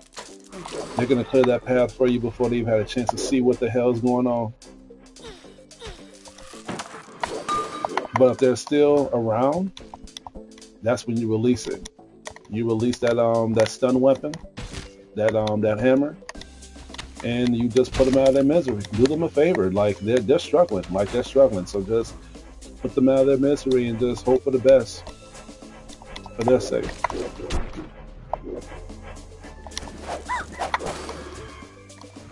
See that's deadly. See when you got big numbers like that, that's when you know you're doing right.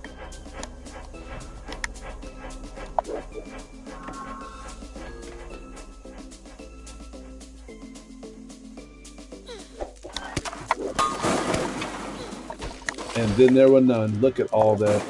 Look at all that. They're just demolishing these people. In the last time I streamed this, I was having a hard time. It feels good that I finally got it all. It's just things bother me, dude. Like I've when I play games or when I just try to go through a project or whatever, I just get to this collision course and try to understand shit. I quit, but just so I could like let my brain refresh, and then right when it refreshes and I lose like hours of sleep, that's when I'm like, you know what? I'm gonna give this shit another shot, bro. I'm gonna give this shit another shot.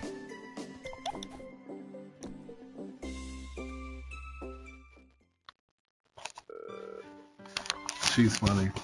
She don't like Grim. 'Cause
I don't really have a problem with that. I mean, at one point I was like, you know what? Only 1 second to stun them? Like, what the fuck? What the hell? But you get rewarded because like they will take more damage once you attack them again. So yeah, like, hey, I'd rather like the person gets stunned for a second and I take 4 times as much damage to them than for them to be stunned for 3 seconds and they wake up and the damage is still the same.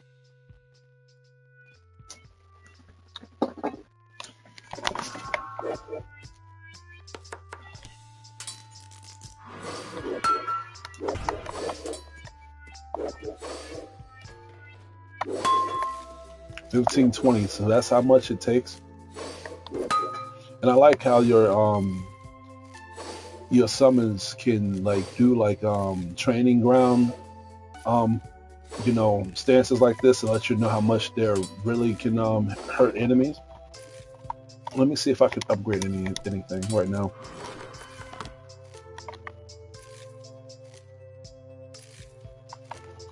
Yeah, some of these I gotta fully upgrade. All right, so corny energy during stun enemies.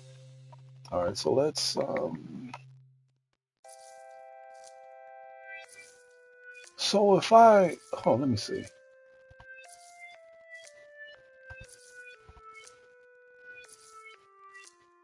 3.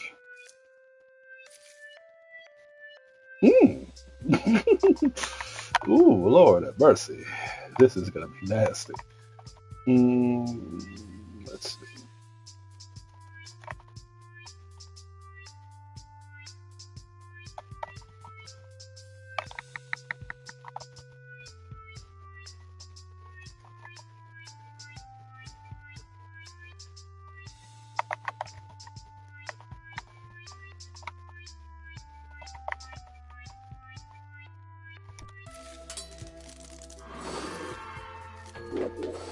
3.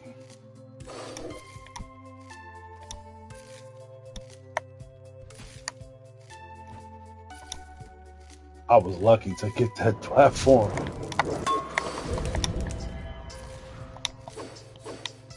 All right, I gotta kill him with the scythe. We summon another one. So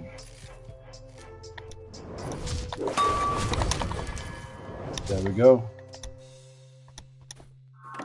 Anything down here? Yeah, I got my third one.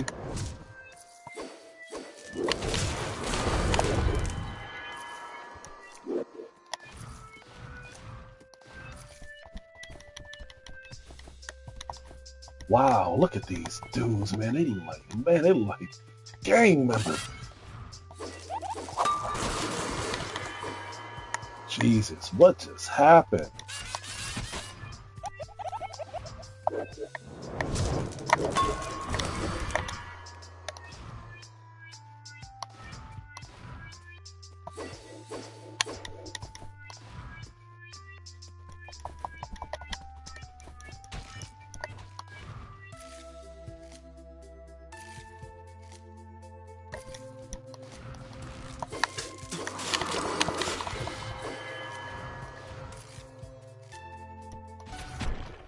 Yeah, I'm a Jesus, they didn't even stand a chance.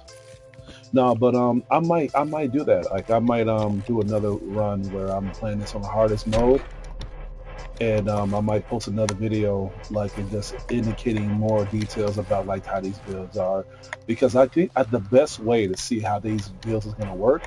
Well, first of all, you have to see how they are on the hardest mode. This is the easiest mode, so I really can't say much, you know. But you can't blame me because I'm trying to be careful because I just don't want to die. I'm trying to get a platinum on this game because that's the last trophy. Like to beat to beat the first chapter without dying.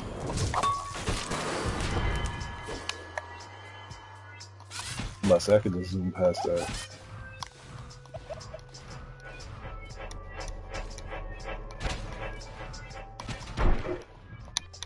Yeah, you can upgrade your perks.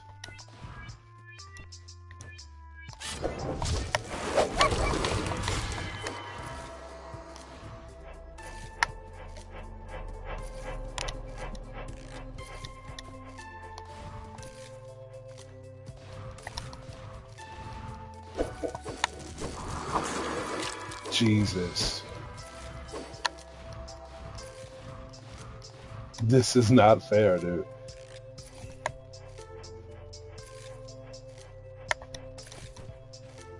You know a game I miss playing? Omari. Omari was a very good game. There's games that I don't even remember.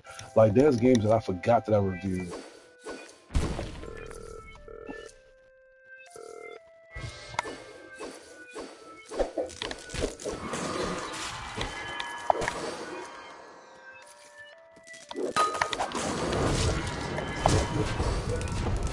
Jesus, they didn't even come. Oh, it's the virus. It's the virus. That's the reason why he died before he came down.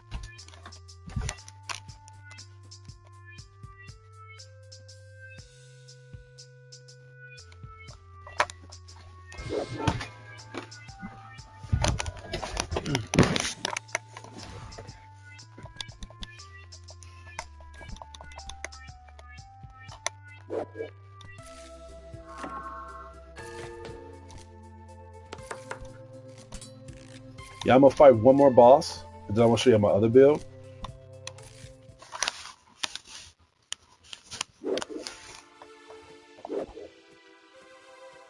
Oh, this is when they're gonna merge.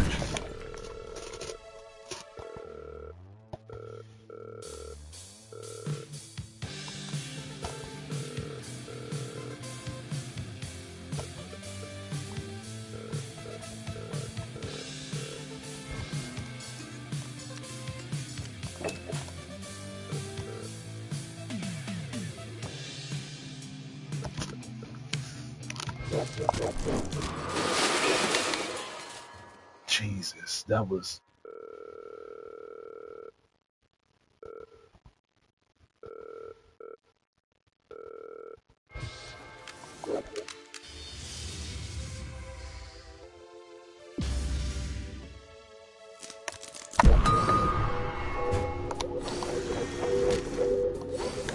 I hit him one good time with the hammer.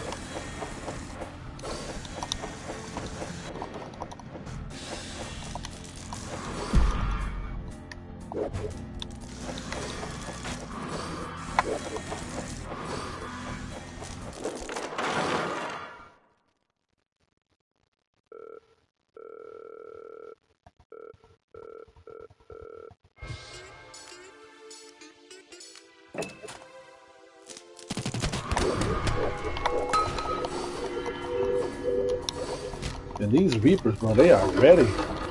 They don't waste no time.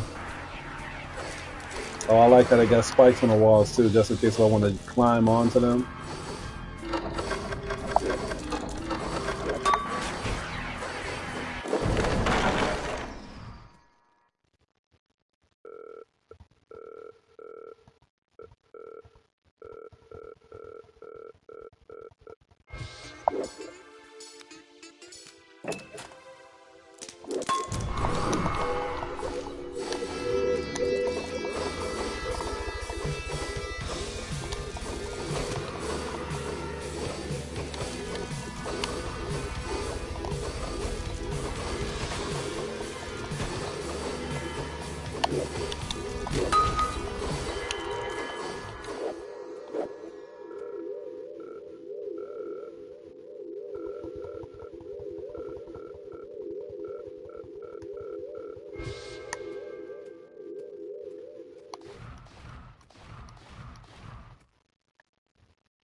Hmm.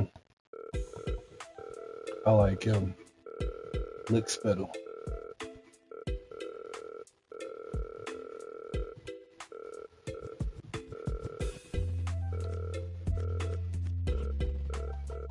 I like lick spittle. TC so stupid. Hey, is this the end of the first chapter? I don't know.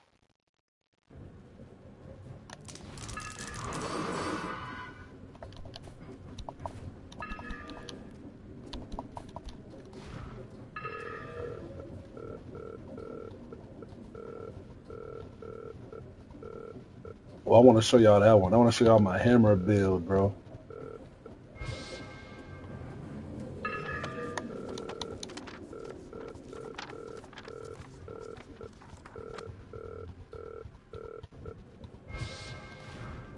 It's a slow one, but man, it's a tank.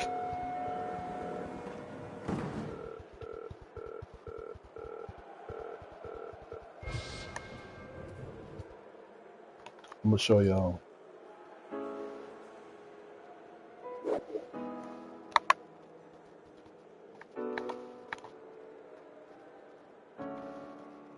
Feels good to have it 100%. So I showed y'all all these. All right, so let me show y'all the hammer. So for this one, um, yeah, the scythe one. The scythe one is might be my favorite one. So on the weapons on this one, they're right close to each other. So the shark and the shark fin pickaxe. I was going to use a flaming halberd because it's both an axe and a spear. But they say that the ones in the bottom are the ones that has the most infliction of damage. So I ended up choosing the shark fin pickaxe. This one is a secondary hatchet that deals extra damage to stun enemies and de-stuns them. And the 22K Warhammer. Somebody's been playing Warhammer. Somebody's been playing Warhammer too. Anyway, hold and increase to smack and stun enemies. Deal 800%. With 800, I keep saying percent. 800 damage max. It stuns up for 1 second. So this is a tough one. So going to the perks, we're going to go with the grilled shrimp again. Like the health matters, and then the strong soy milk, increase maximum health by 20, and increase axe and hatchet because I have an axe and a hatchet. I have so you increase that by 5 points, which ain't really nothing. It really isn't nothing, but it still helps with the 20 points of health. And then the corny energy drink, stun enemies, take again 160% more melee damage, but attacks remove their stun status. So some of the stuff is similar, but this one things get different. The organic scorpion, what's it called? Pheromones? Pheromones? Yeah, pheromones. Pheromone. Attract 4 scorpions to aid you attacking enemies. So it's just like the Grim Reapers, but they don't take as much damage as the Grim Reapers. But we need them to help us cover the areas because we're going to be moving a little slow on this build, and they really help a lot. And then the smoke shark, ground pound down plus attack. That's the button that you have to press to activate the Warhammer to create a shockwave that deals additional damage towards stunned enemies. So not only are we stunning enemies, but we're adding a different attack so it could have a little bit of a mix round so it can prevent you from being bored or whatever. I was like, let me go ahead and add something different to the mix. Now, this is what I like right here. This is the Jimbo's Old-Fashioned Snail Soup. Saturate a trail of electric mucus that inflicts 8 points of damage to enemies. It's only 8 damage. Not bad, but not all that great either. But I still like it because you're leaving a trail of, of precautions. And then the Braze Wings enables physics-defying spinning X down plus primary. I'm sorry, inflicts 6 base damage plus 25% of primary weapon damage. I'm actually thinking about removing this one and this one. Those two, they sound good. Let's see.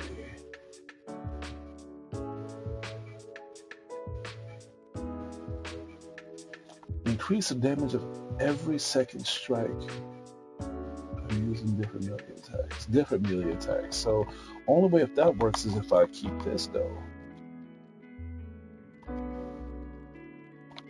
But if I'm going to have that, then I have to have this. Every once in a while. So that's not permanent. But let's see how this whole thing works out. So the R2 is the axe. Square is a hammer. Alright, so that's how you shoot down. That's how you shoot up. So let's give this build a shot.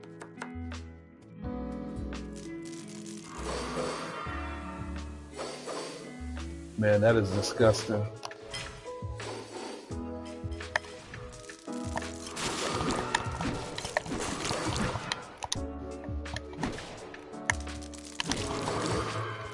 Jesus.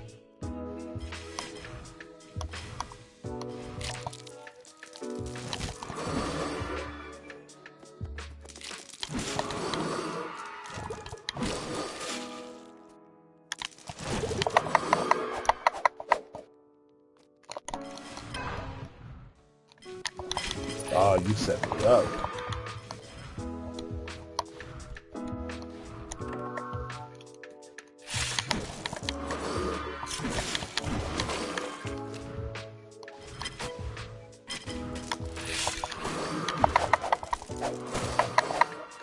And I'm gonna tell you right now, this build is actually pretty good when it comes to like going through a lot of waves of enemies trying to surround you. So it's good at like coverage, very good at coverage, and that's what you want to do. You don't want to have enemies gang up on you because before you know it, your health is gonna drain very fast, so quicker than a fat nigga drinking Gatorade on a hot day. So it's like you need to make sure that you cover a lot of ground. Make sure that you have like allies.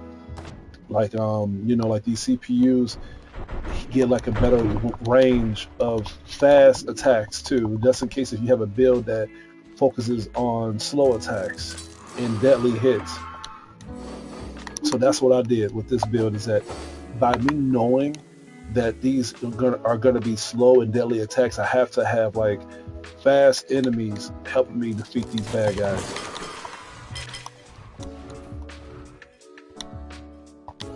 And they're doing the job well. They're doing the job well. So well, in fact, that there are some times where I don't even have to lift a finger to fight these enemies because they're doing it already.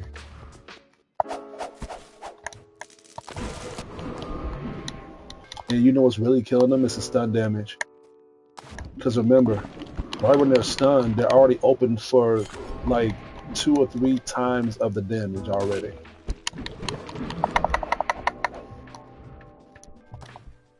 But I think the Scythe build may be my best one. I think it may be my best one.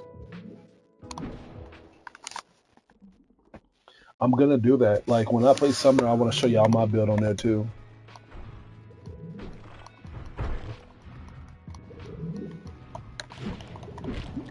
As much as I hate underwater levels, I like this one. For some reason, this one is growing to me. All right, let's see what we got here. So I can upgrade these. Stun enemies. All right, so wait, I have this one activated. Let's see.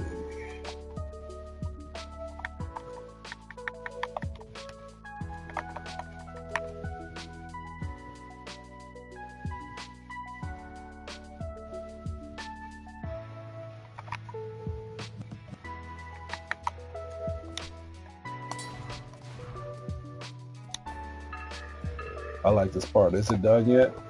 Almost. Is it done yet? I said almost. Is it done? Watch how she gonna look. Is it done yet? Actually, one more time and see what happens.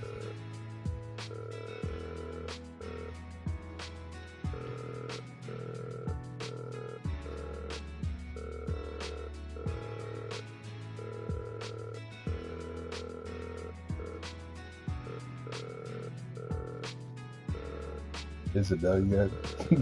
Yeah, I got your knuckle sandwich right here.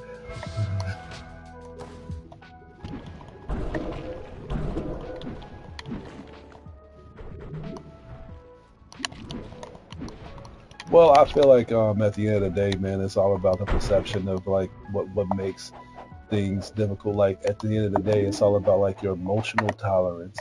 Like what makes something a problem? Like what makes you think that it's an issue? You know, it's all about the tolerance at the end of the day. Like, okay, like this may not bother me, but what does bother this other person? You know what I'm saying?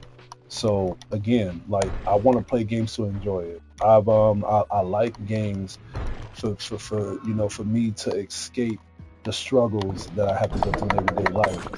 And I feel like this is just how I feel, bro. If I'm struggling to survive, I don't want to play a game to struggle to beat. That's just how I feel. I don't that's why I like it when I play a game like this, and if I'm dying a lot, I'm gonna stop playing for a while and I'm gonna lower the difficulty because it's like it's already difficult as it is. So, and then again, like I'm at an age where I'm kind of over that challenge. It's like I don't have nothing to prove to anybody, and it's like what my cousin said. He said that like those type of achievements is just, you know, like a fragment of a vision that doesn't mean a goddamn thing. Like you got it, but did you gain anything from that other than people just looking at you like, okay, like you've done this, you're gonna be talked about in a couple days, or even less than that. And then after that, that's it. It doesn't mean a goddamn thing at the end of the day. Like you've done this, you know, you beat this hard level, you beat this hard boss or whatever. At the end of the day, you don't, you know, you didn't really do like a big legendary outcome to the whole generation. You didn't change the cycle of how things are. You didn't change the way how people think. And at the same time, you didn't make people give a fuck about how you are physically and emotionally. So at the end of the day, it's all about how you are as a person, of how you portray yourself emotionally and mentally. It's like, okay, if I'm going to do this, what is it going to benefit me from? You know? And that's the reason why I kept playing this, because it's like, you know what? I'm not doing this to show it off anymore. I'm doing this because this is something that I love doing. And that's the reason why I'm still playing this on the hardest mode on my other save file, because it's like, you know what? It's a good achievement to have, but at the same time, it doesn't mean anything. At the end of the day, man, it's like, you know, I'm going to forget about it. So yeah, that's how I look at it. It's like, dude, like I don't like to play hard games like that anymore. And one of my friends, shout out to Joel, he wants to play Elden Ring with him, and I don't know, man. I don't know if I want to do that. Where's my wife? She sleep. She texted me. She told me she was going to bed.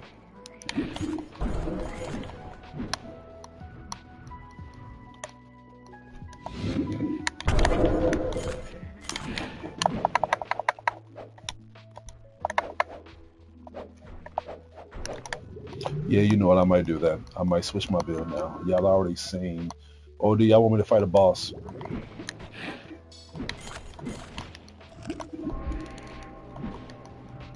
Yeah, I'm gonna see if I can fight a boss. I'm gonna see if I can make it to a boss. I thought I was gonna get this achievement already.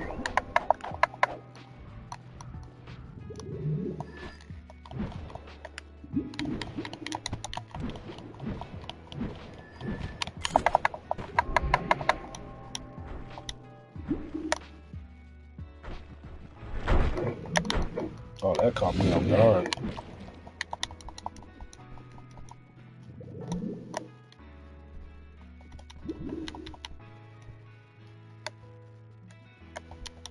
Is it this way?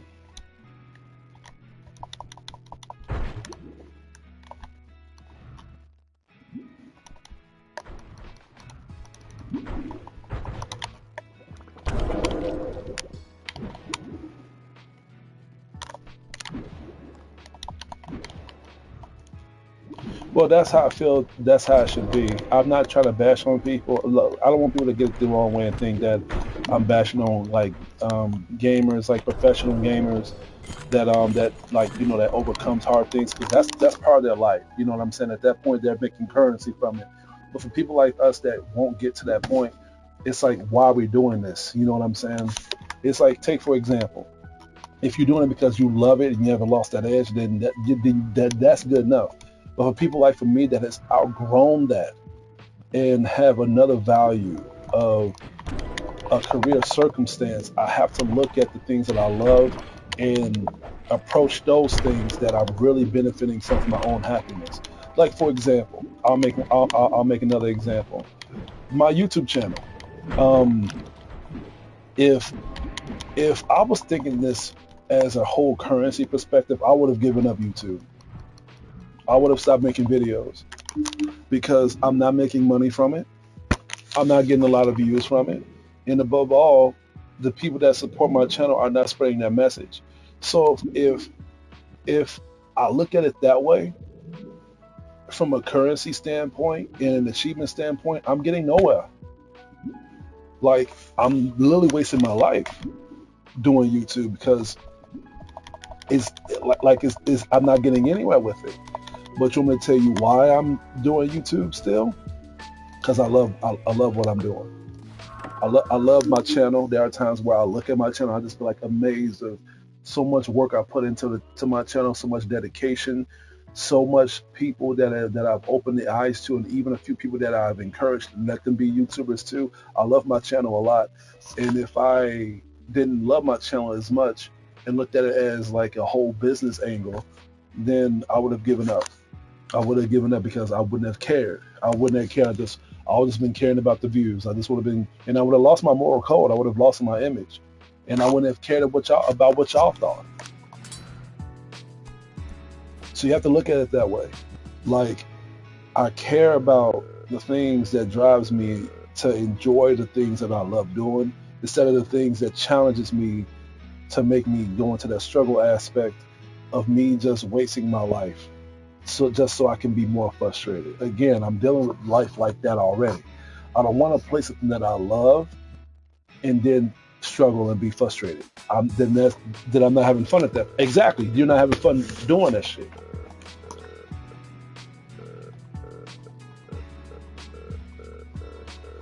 It is many times I've seen people play Elden Ring or play the Souls games.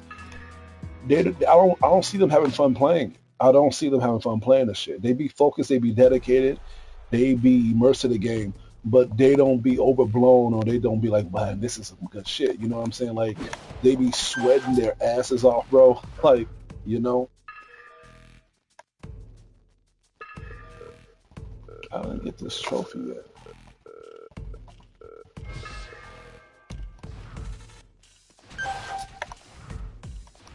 Oh, I fucked up. I think I'm on chapter 2 now.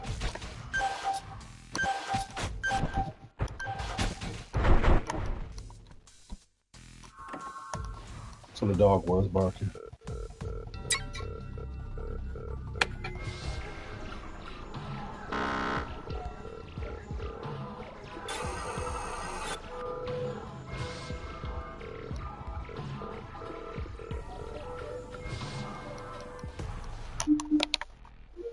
Let me see.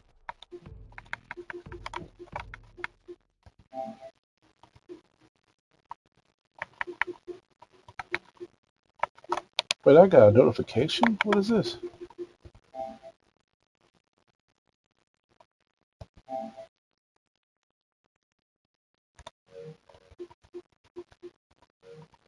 Man, they got a lot of crazy stuff on the store right now.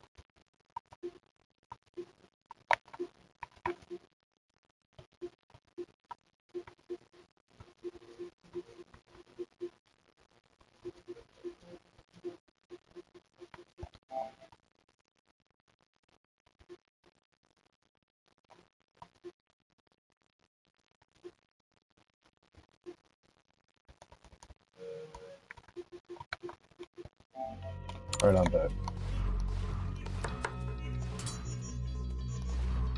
Did I screw something up? Yeah, I'm already over here. Don't tell me I got to start a new game and do it again. Let me see. Yeah, death counts 29. Oh man, don't tell me I got to start this whole thing over and do this all over again.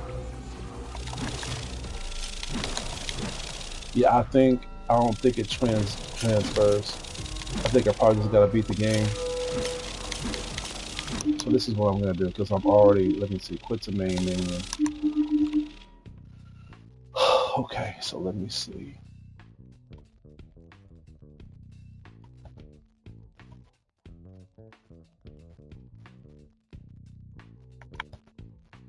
I'm gonna speed run through this.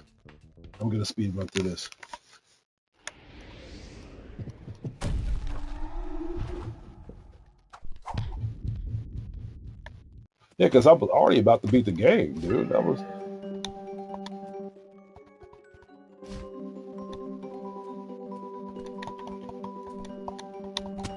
Ooh, don't die.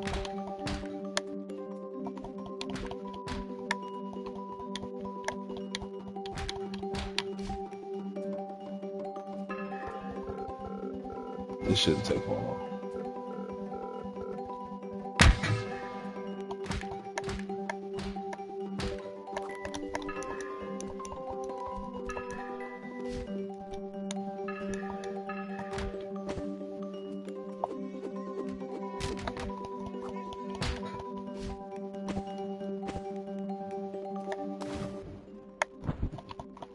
Oh yeah, it shouldn't take long at all.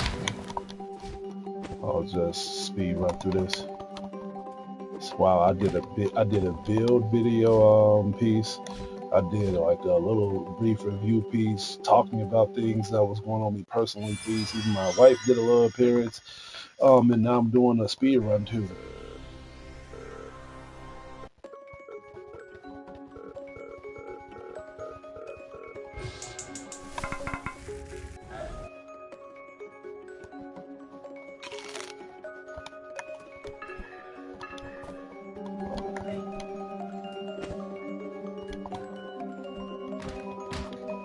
Yeah, I fuck with this game, dude. This game is so good. I love this game a lot. All right, so let me see. Let me do this. I'm just gonna grab anything that's gonna help me get past this. All right, so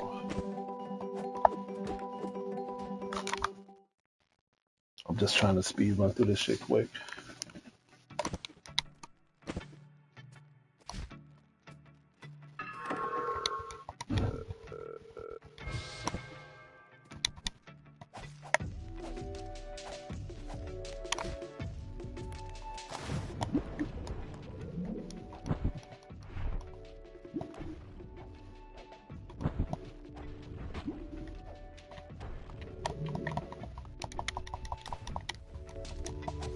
I gotta be careful though because I don't want to walk past no materials that may help me beat the first boss. It's a gold trophy after all, and you know what they say: gold trophies are not easy to achieve.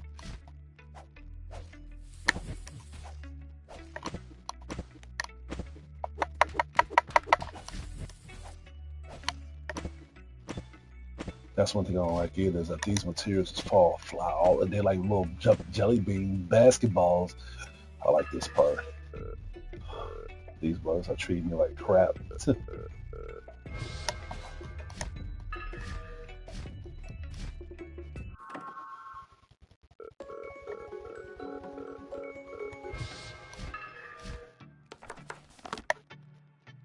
Increase movement speed of the water by 50%. I don't really need that, but hey, who am I to judge? So,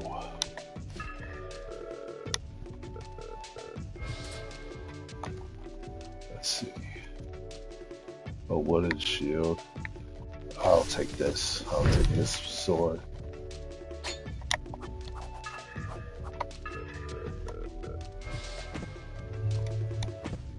Yeah, because throwing that shit wasn't doing nothing. I like how it does like the Matrix when you dodge. Oh, this is gonna suck.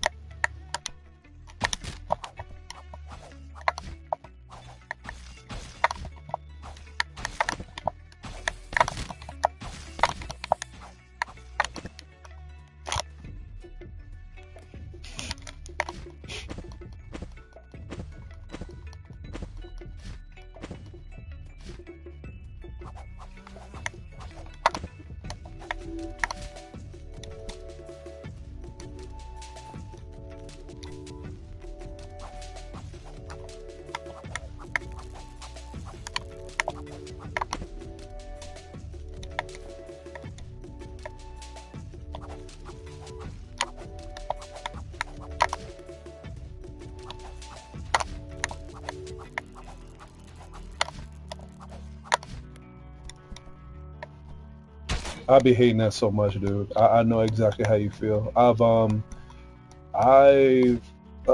going through that stuff a long while ago, and I kind of still do go through that, but I've let it go. Like I understand that people have their own little times.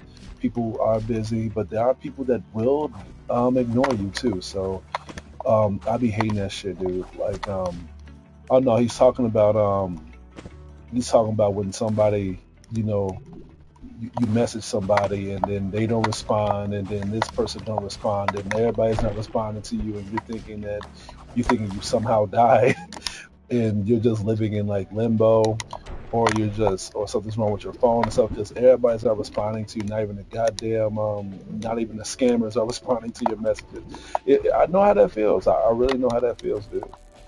I mean when I was single, and like I was like talking to this girl and then she wasn't responding and she just kept telling me that she want us to like see each other and stuff like that, but then she wouldn't respond for like days, dude, like days.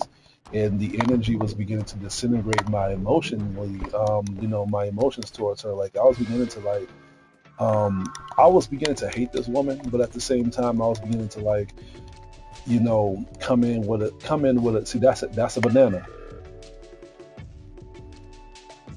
See how nice he looks?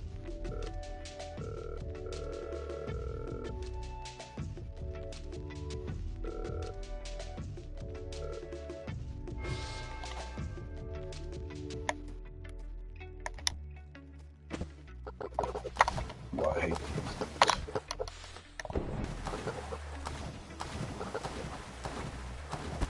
man, you took a lot. Yeah, so I know how that feels, dude. I think we've all been there actually, to be fair. I think we've all been there.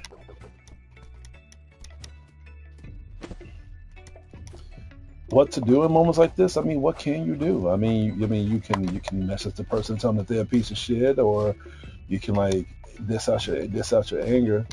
Either way, man, it's up to you. I mean, whatever you think will give you like some solidation of closure.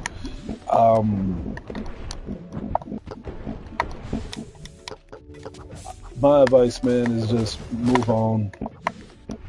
Just talk to someone else or just have some free time to kill, man. You watching my stream and I appreciate you doing that, so that's good.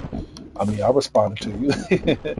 But yeah, dude, I feel like if somebody that is letting go your expression, it's not worth holding on to, dude. That's just how I feel about it. If they really care about how you feel, if they really care about y'all conversation and y'all bond and communication, they wouldn't ghost you. They would not they would not be so lighthearted about y'all relationship. So the way how they are when they try not to talk to you, you should be like that when you let things go. So but that's by you adding your own closure of moving on. Now, how you want to be when it comes to responding to that person, you can do whatever you want. Say whatever you want to that person. Be like, hey, look, I'm gonna stop talking to you because you're a piece of shit or whatever, and you know, and all the other shit. You know what I'm saying? I'm not gonna. Here's the thing. I'm not gonna be a hypocrite, and I'm not gonna tell you to not say these things because again, we've all been there. You know, like I've been there, but I'm not gonna like criticize you because like you know I'm gonna take to do the right thing, and I have not done the right thing on a couple of these encounters. There were times I fought people because they haven't fucking talked to me. So um, my advice to you is just whatever fits your character in the best way, stick to that. And yeah, that's just how I feel about it. And then let me know what you do.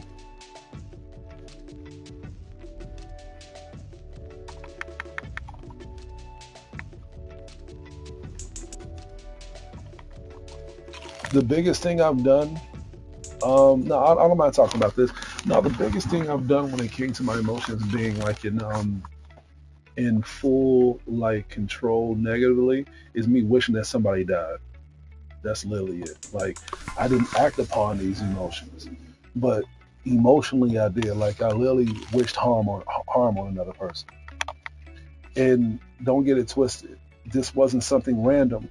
I knew this person emotionally, personally. This person knew my family, and we well, this person went through a phase, and it was a normal everyday phase. That's the crazy thing about it.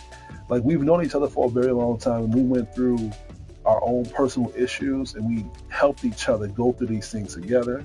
So and I ended up expressing myself in a way where like no one else can relate to. So then at that point, I was like, you know, I can really fuck with this person. This person is very cool. And then one day they was having a bad day and they took it all out on me. And this was the first time like I felt so enraged and so like unquestionably like full of so much like negative emotion to the point where this person, and I think that's what fucked me up the most, is the fact that this person didn't even want to like talk to me, didn't even want to confront themselves to me because they were so prideful of their own dicks being hard and shit. So as months go by, as years went by, my hatred was growing and growing and growing and growing and growing and growing to the point where, see, here's the thing: you can't feel this way about a person, and then nothing's going to happen to them. When the hatred and that emotion is so strong, they are going to go through some potholes, you know, and that's what this person is dealing with right now. So that's why I'm telling you, like, I know how that shit feels. You know what I'm saying?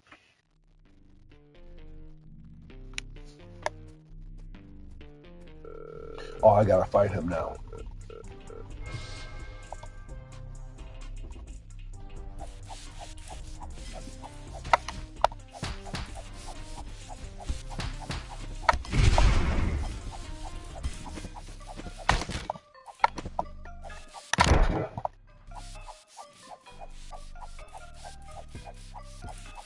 Oh yeah, I hold grudges. I hold grudges, bro, and it's necessary grudges. And you know what? I think people who says that holds grudges and don't tell people and don't, I feel like people who hides their real demons are the main dangerous ones because they don't know how to deal with it. By me knowing how I am, I know how to condition myself towards fucked up behavior. Like, okay, I know I'm capable of this, so let me not deal with this shit right now. Let me just ease up off it. But you got people that are so much of a big hypocrite to the point where when they go through a bad phase, they attack everybody. Like the bitch I just mentioned, she rarely goes through these phases because she has people normally comforting her, and then look what happened. It costed our friendship. But when I go through these phases, I'll reach out to people so I can deal with it in a better manner.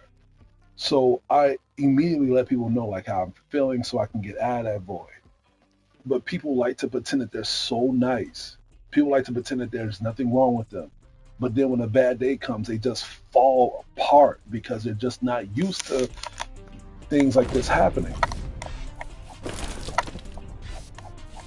But here's the thing though, and I was waiting for you to say that. No, you're saying that you need to learn to move on, but how can you move on? How can you admit that, how can you know that there's a problem if you don't admit that you have a problem? If everybody said that everybody is cool and everybody is all right, then there's no problems to resolve. If I keep going through everyday processing without even telling you what I'm processing from, then we don't have an issue to talk about. But there is an issue. You see what I'm saying? If if you see me every day and you're noticing that I'm not smiling, I'm not talking to anybody, and you keep asking me, "Hey James, is you okay?" And I keep saying, "Oh, I'm fine, I'm good," but deep down there's something inside me that wants to like lash out.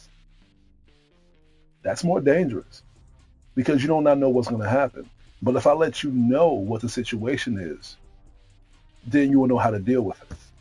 And majority of the times, it's really not big of a deal because we're going to prevent that from being a big deal. Would you rather go through a little bit of pain than go through a day where there's no pain and then waking up and then you're in a coma? Sometimes a little bit of pain is okay, so you can know that you are going through something.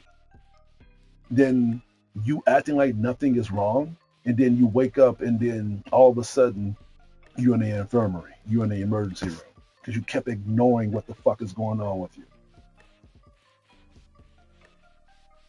Try to defend that point and let me know what you think. Try to defend that and let me know what you think. That's why I be very honest with people. I'm at the age where I just don't hide my emotions anymore. I let people know, like, hey, look, I'm going through this. No, my day is not fine. And above all, I am not really feeling that energy right now. And I don't cut people off because it's so hard to be cool with people. It's so hard to connect with people. And above all, it's so hard to just interact with people just so you can have your own little set across of relation. So why would I cut people like that off?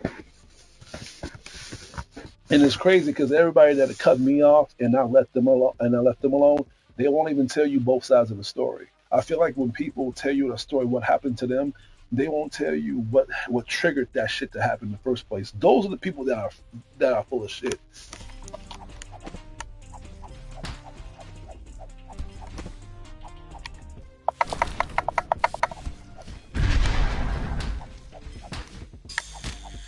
Oh, I hate when he does those spikes.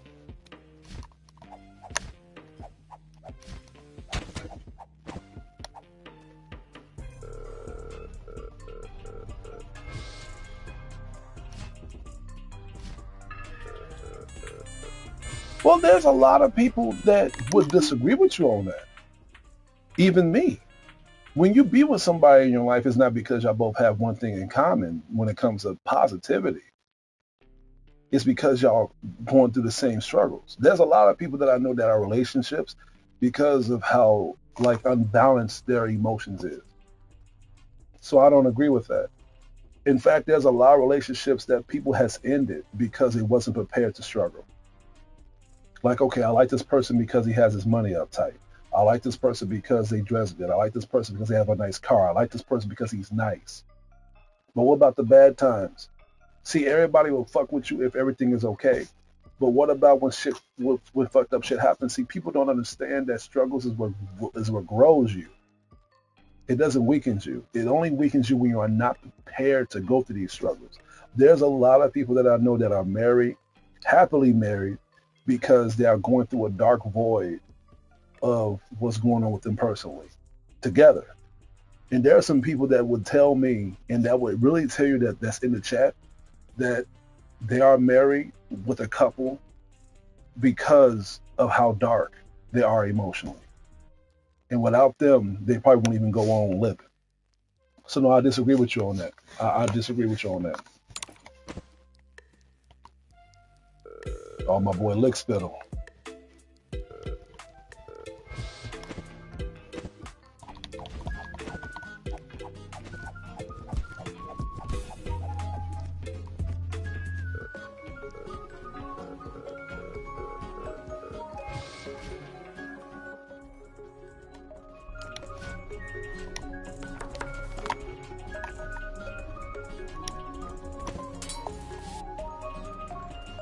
Well, it's not an argument. It's just a debatable like opinion. I'm not arguing with you. I'm just saying that what you're saying is false. So don't be offended. It's just, you know, that there's people that do think the way you think, and I feel like people like you are not really aware of just why things are so divided now, because that type of mindset is preparing you to like really, really have a rude awakening. By you telling me that everybody is happy in relationships because of how things is positively, that's like you telling me that everybody that's working their jobs are happy that they're working there. No, they're no. 95% of people that is working at a job hates their job, and I'm not making that shit up. My job I'm working at now, people hate it there. People hate it there. Even the managers hate their job, bro. Like the manager, like our senior manager at my job, bro, he hates it. He hates it there so much, dude. And part of me feels sorry for him, but part of me is like, fuck you, dude. Because if you hate the job so much, and if you're in charge, you have the power to make it better. And if you don't have the power to make it better, then you have a choice, dude. You have a fucking choice. And it all regards into your attitude. I really hate when people have like these negative intentions and they don't make shit better for everybody else that works with them. You have the power to control people of how they're gonna enjoy the job when you're in charge, dude. Exactly. By us being the lifeblood to the whole thing, you have what it takes to make people be entertained. But I feel like if you can't do that, then you are part of the problem. You are literally the part of the problem. And a lot of jobs is going through that shit now, where people are not quitting because of the pay. They're quitting because of the shit that they have to deal with. Like I'm telling you, like emotional stress is way bigger than physical. It's way bigger than physical now. A lot of people are dying because they're losing their fucking minds, bro. A lot of people are getting killed because they're losing their fucking minds. A lot of people are leaving people because of their fucking minds, bro. They're losing their fucking minds, dude. I don't watch the news that much. I don't. But every time I watch the news, man, somebody always getting killed because, of a fucking disagreement or an argument. People are literally losing their fucking shit, dude.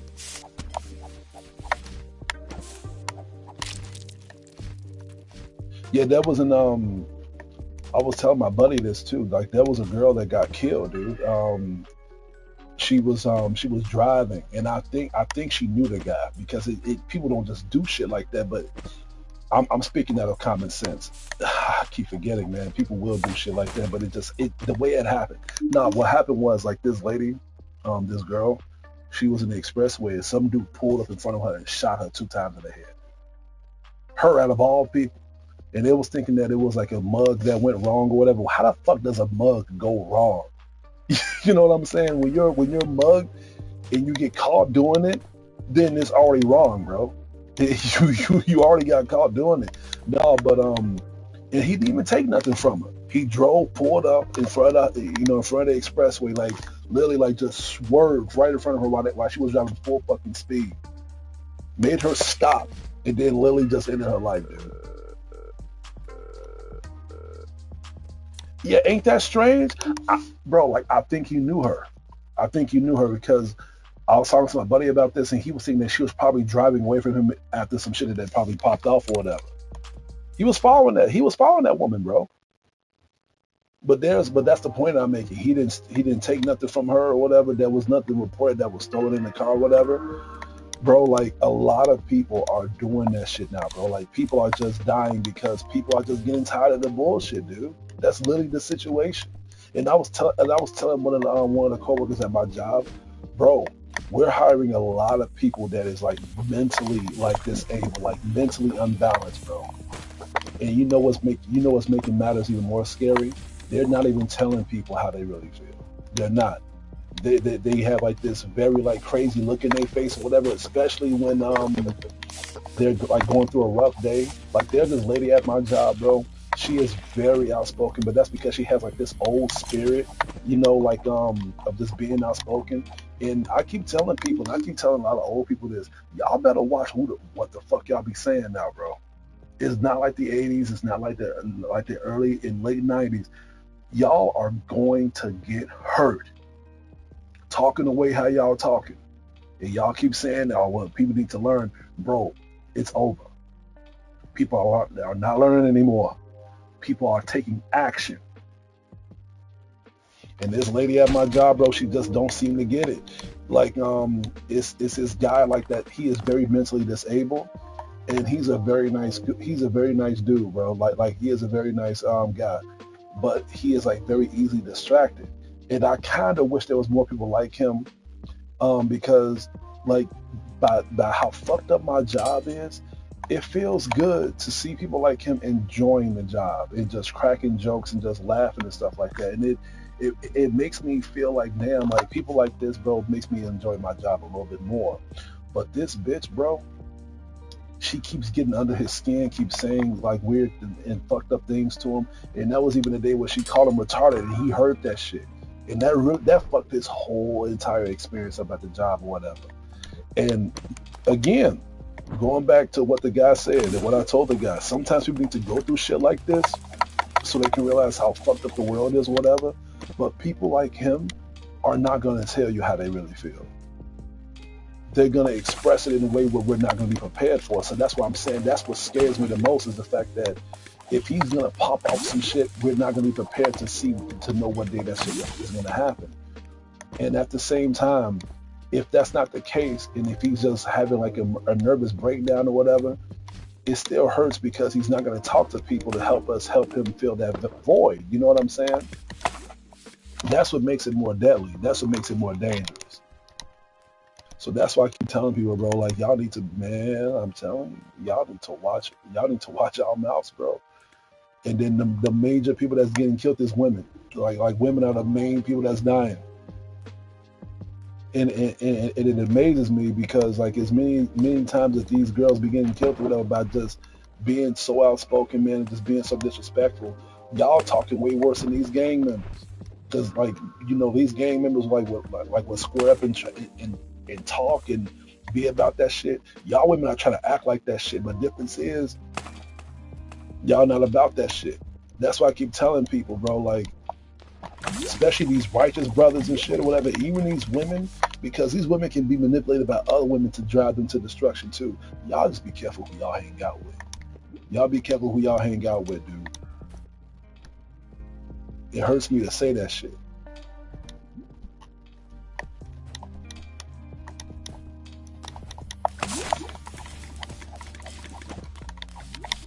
And that's a crazy thing too. Like they keep pulling, yeah, exactly. Like they keep pulling the victim card, saying that women are dying and getting raped every day. Women are barely getting raped, bro. Women got so many empowerment when it comes to like they self-righteousness of playing victim. Y'all are dying a lot, but there has not been a big case of rape activity in a long fucking time. Men just kill y'all and that's it. They just kill y'all and that's it, bro.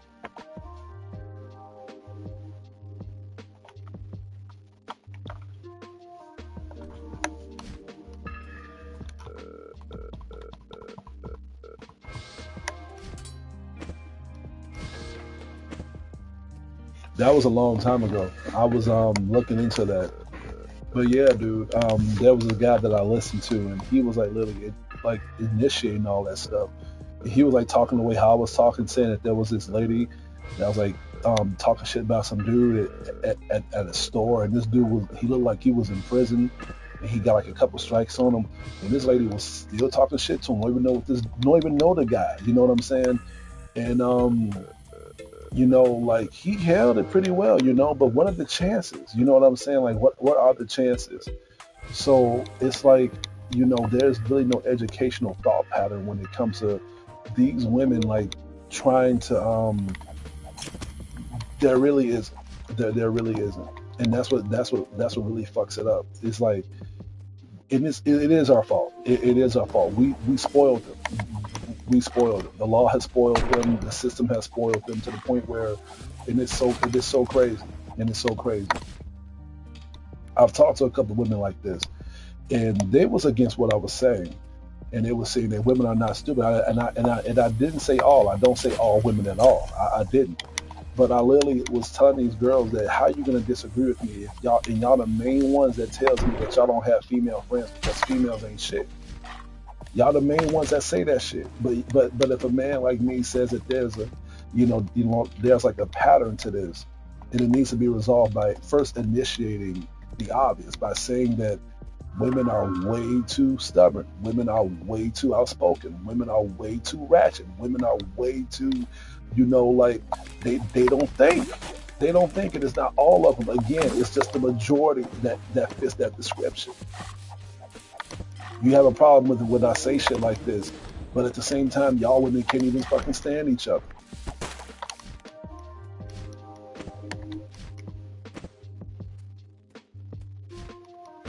There's a lot of women that I know that has the same problem. And it's the same thing on my job too. Like a lot of girls at my job don't really fuck with men like that, but at the same time, they're cool with a lot of women, but these women are the main ones spreading drama about each other, about how much they can't stand each other. But at the same time, you don't fuck with men like that.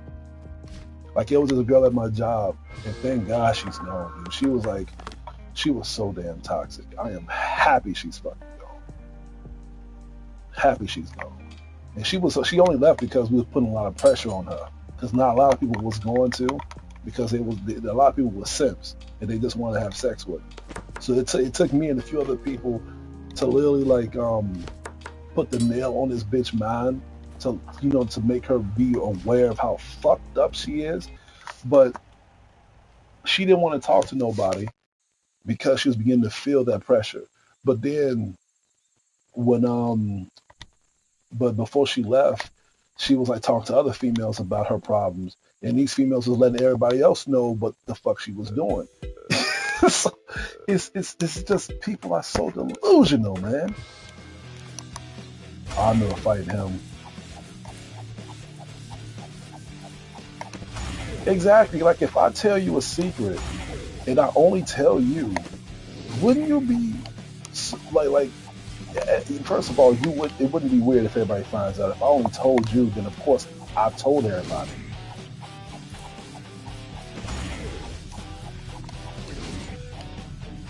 It was all bad, bro. It was all bad. But that's why sometimes I want to take a day off work because like when you go through these things all the time at the job, you want to take a break from it. But that's the reason why the managers and the senior managers don't like it either because, well, first of all, they did this.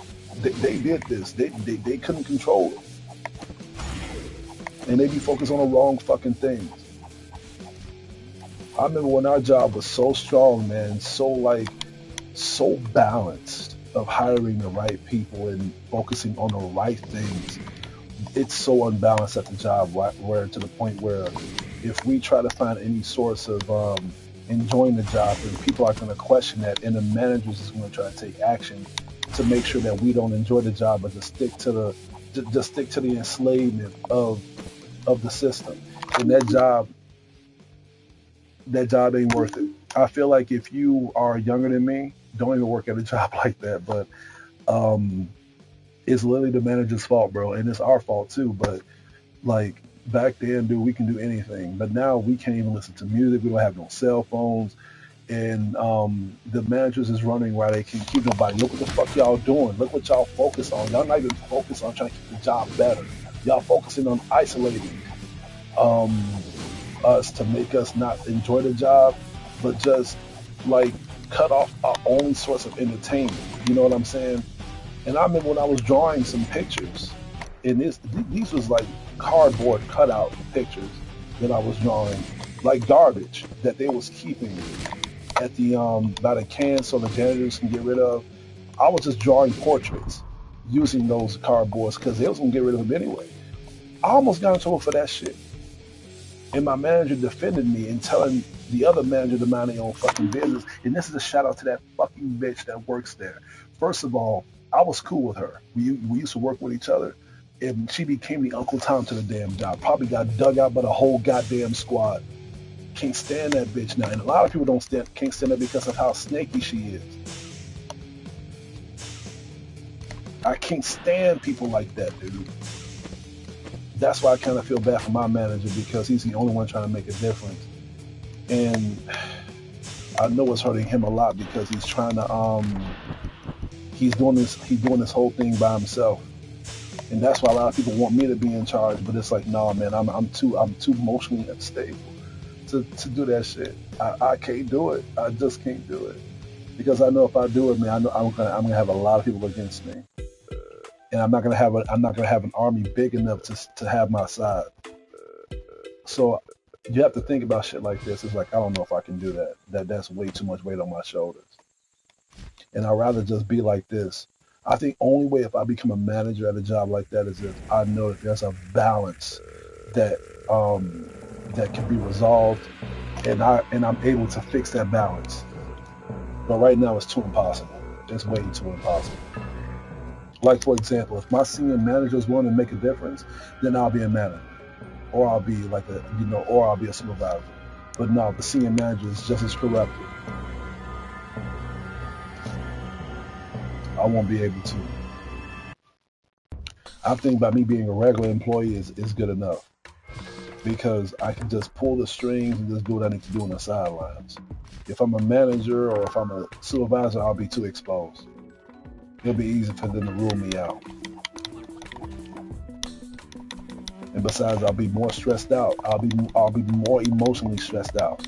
So I really can't do it. I really can't do it. Let me see.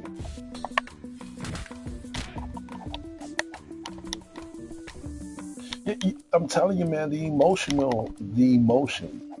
is big now. Like the emotional unbalance is big, and that's what I'm saying. Like you have to pay attention to that shit.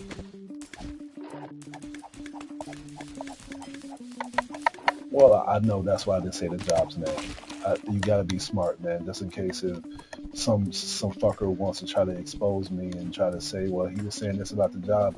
I didn't say the job's name or nothing. So just in case if somebody says something or whatever, and they try to expose me or whatever, I'm already on it. So it's just like that fucker that tried to press charges on me, and I literally like told him, hey, look, if you're gonna do that, that's fine, but I didn't say your name. I didn't give out your personal information or nothing. I just said that there was a fucker that I knew that tried to not talk to me because it was too emotional to handle the backlash. And if you want to go to court with this, fine, but you're going to be losing money, not me. So, yeah, if somebody, but I appreciate your concern, though. I'm not even worried about it. But if it does get down to that point, well, I already know who would try to do something like this. It's somebody that always watch my streams, or they don't always watch my streams, but it's like a come and go scenario. But but I will know who it would be. I would know who it would be. It won't even be hard. It won't even be hard. Because my circle is so small, dude. Like I have a very small circle, and I don't really I don't show my chin off to anybody.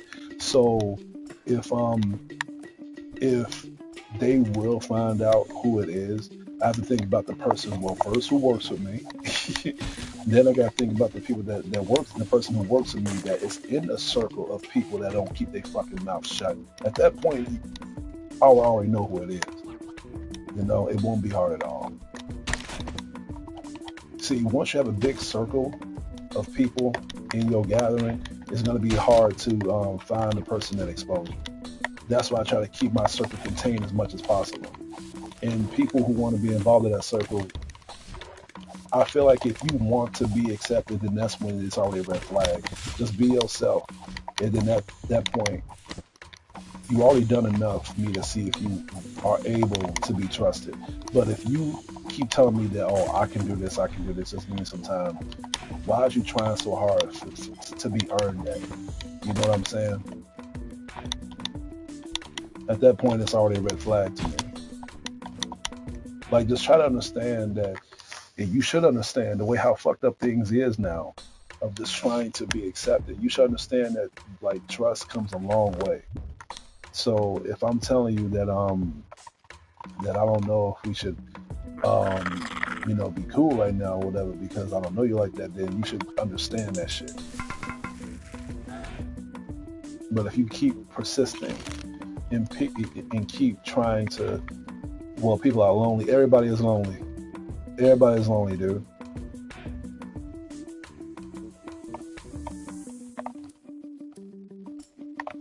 And that's the reason why people should understand. is the fact that by people being lonely or whatever, you should understand the reason why that is. Trust issues and just emotional damage to the mind to the point people would rather be alone. I go through all the above. 15 points of damage, that ain't shit. So, well, that's why I tell people that's why I don't tell people to like and subscribe to my channel. I don't want to attract the wrong people.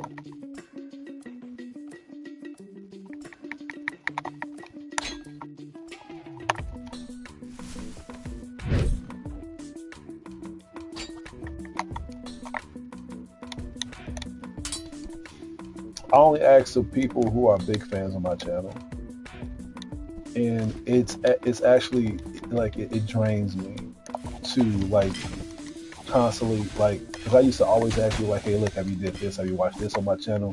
And these are motherfuckers who subscribe to my channel by me asking them. Oh, speaking of that, that's something I gotta mention, but no, dude, I feel like if I have to ask you to like do something out of my own career, then it shows me that you won't support it out of the kindness of your heart. You're only doing it because I asked you to. People like that I don't want to attract. I feel like the biggest fans are the ones who understands where you're coming from and the ones that you can relate to. And you know it's crazy because I called Amazon today because I ordered a package that I refunded. I was like going through a problem with Amazon, and now they're telling me that they was going to charge me some money over a package that I've already refunded. And I told them, look, I already gave y'all the package back. Like, why is y'all trying to charge me again? And it was a Terminator game. It was a Terminator Resistance game that I reviewed. And when I was telling the guy about this, I was explaining it to him, and I told him that you know, I've already refunded the game or whatever. So he noticed that I bought it twice. The first time I bought it, like I bought the special edition that didn't come with nothing. It just came with the goddamn game. And so I spent like an extra $80 for nothing. So that's why I refunded the game. And he was like, so why did you buy it twice? He was asking me that because he was thinking that could be the reason why I was going through a refund transaction issue. So I told him I bought it twice because I liked the game. So after I got my money back, I just bought the regular version. So, and then I was explaining to him why I wanted to play the game so much and why I bought it twice. And I told him that you know, I'm a YouTuber and I've been streaming and doing reviews and stuff. So he was like, "Oh, really? That's dope." He's like, "Yeah, I didn't know you was a reviewer or whatever." So I was like, "Yeah, dude. Like I've been yeah, I'm a critic, bro. Like I'm a reviewer. You know, I've been reviewing for the past 4 years. You know." So he was like, "Dude, like what's your YouTube name?" Now look, our phone call was being recorded.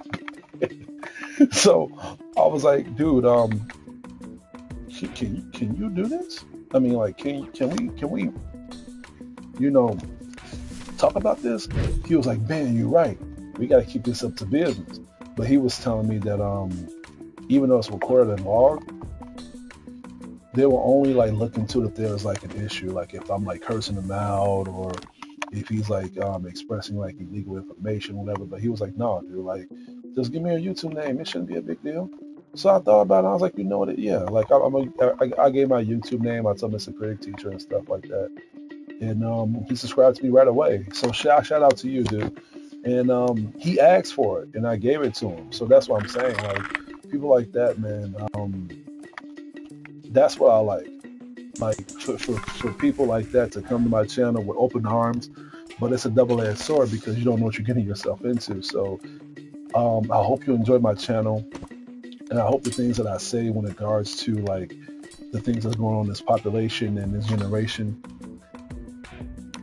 even if you don't agree with it, I hope it doesn't hurt you enough to the point where you just abandon my channel completely. There's some stuff on my channel that will make you be like, damn, like this is some good stuff. You know what I'm saying? I mean, I think everybody that watched my channel would agree with that. Even the ones that didn't subscribe to it. I mean, that did and unsubscribe, because think about it. You subscribe for a reason. You probably subscribe because you've seen something in my channel that was good. And you probably unsubscribe because you have seen something that offended you. So that's what I'm saying. No channel on YouTube is perfect. You're gonna come across some highs and lows, but that just shows you how weak these motherfuckers is. So that's what I'm saying. Like, I just hope you're not one of them. I hope that you can take it with a grain of salt when it comes to like my opinion on certain things. And if you're not agreeing to certain my topics and my points, then come in with an educational perspective and correct me.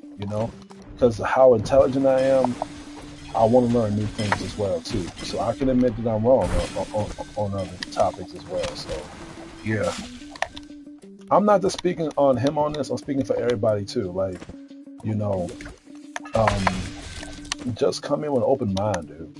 I do that a lot with my streams. I think that's why a lot of people watch my streams, not just by the game that I'm playing, but just by what type of emotional expression I'm going to dish out. You know what I'm saying? Like what type of energy I'm going to push out.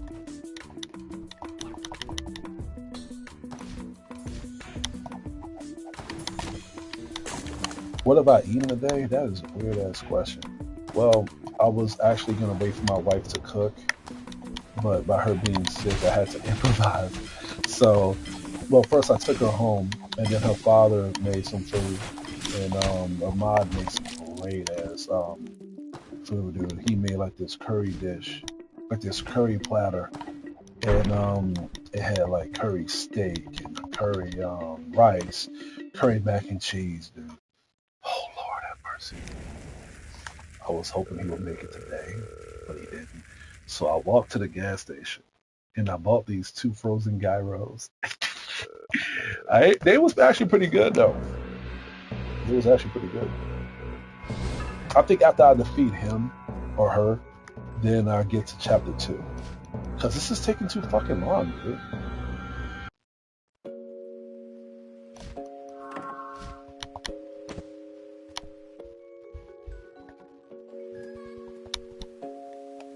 I think I got the double jump already. I'm just scheming through this.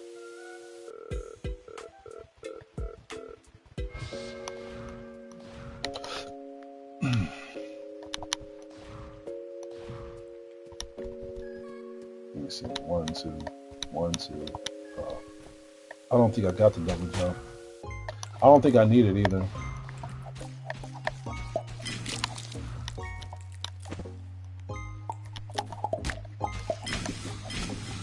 You might be right. I think, hold on. Because my screen is blocking it. Let me see.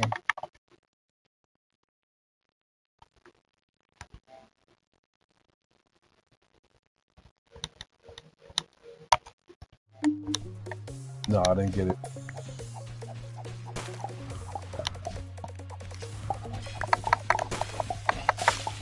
Oh, I forgot I got to, Jesus Christ.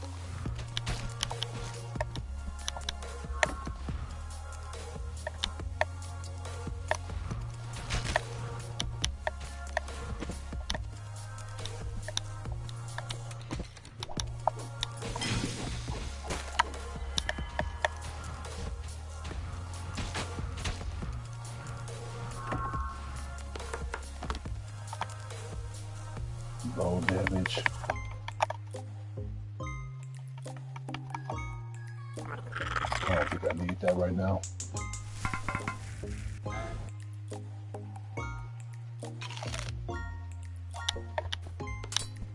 Alright, so I do got the double jump. Or not.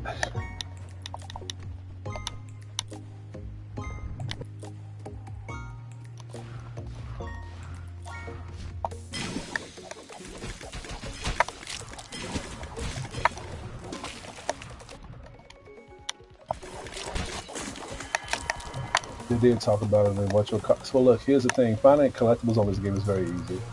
It's not hard at all. Finding collectibles on this game ain't shit. So it's like, if anybody has a problem with finding collectibles on this game, let me know. I'm fighting the scarecrow monsters now, so I'm getting close to it.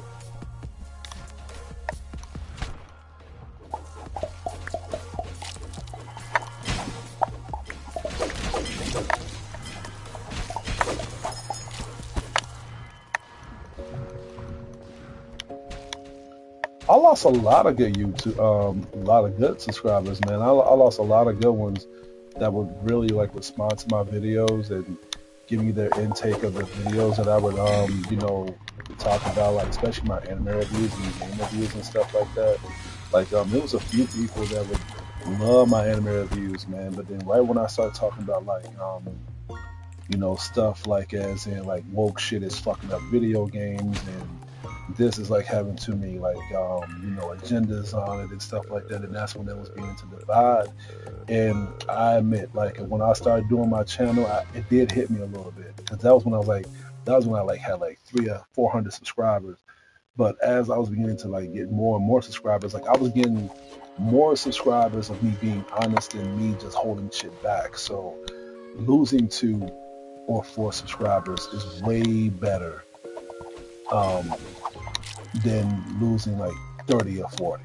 Because I was gaining 30 and 40 subscribers and even 20 by a video that was like literally like me talking about like woke shit was like fucking up every single thing and weakening the psyche of this generation. So, but the sad thing is that I was getting strangers subscribing to my channel and talking about this shit while I was losing familiars of my channel that was really supporting my shit and sharing it and spreading the word. So it was a double-edged sword. But again, at the end of the day, it didn't matter because I did not want no woke people, not woke people, but yeah, those too. But I did not want no weak people following my platform. I wanted people that had a strong educational mindset to not just agree with what I was saying, but just have a good mindset of just what I was saying may be inaccurate, but they can help me be more educated of how to say it correctly. And these people didn't have the mindset to do so. They was just so butthurt of what I was saying that was hurting them so much to the point where they was guided by their own emotions to subscribe to my channel. And again, I can take criticism. I can take these type of things when it comes to what I'm supposed to do. But no, they didn't want to do that. So it hurted me at one point when I could not like reach out to them personally, and they would post like comments saying that like you're this, you're a bigot, and like none of that stuff is true. Like you're a Trump supporter and all that stuff. And I would like tell them, listen, you only saying the things that triggers you to attack me in ways where you would say the most offensive things towards people that can relate to these type of methods. But I would ask these people like, what did I say in my videos that would make you think I'm a Trump supporter? What did I say in these videos that would make you think I'm a bigot? No response. Or they will just circle around the whole thing and just continue with the insults. So that'll be when I'll just leave the whole thing alone. And then there will be some times when people would defend what I'm saying too. And that'll be when they'll unsubscribe and all the other good shit. So um, it's just people are just funny, man. People are just funny.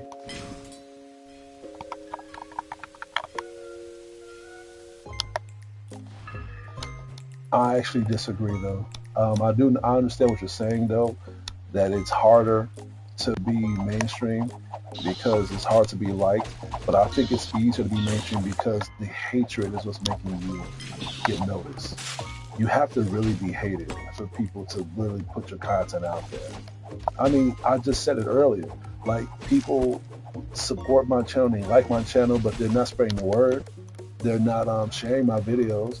They're not like telling other people to watch my stuff. They claim that they like my channel and stuff like that. And again, I appreciate it. But you don't have to spread the message. But all I'm saying is, if what I'm doing is really impacting people, then they will do that.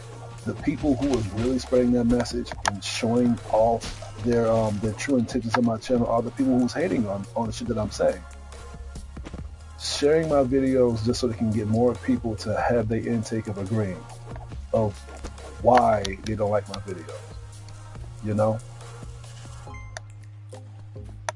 It's easier to hate something than it is to like something. If you hate something so much, you will use that anger to fuel up that hatred. If you like something, then it'll be hard for you to express it.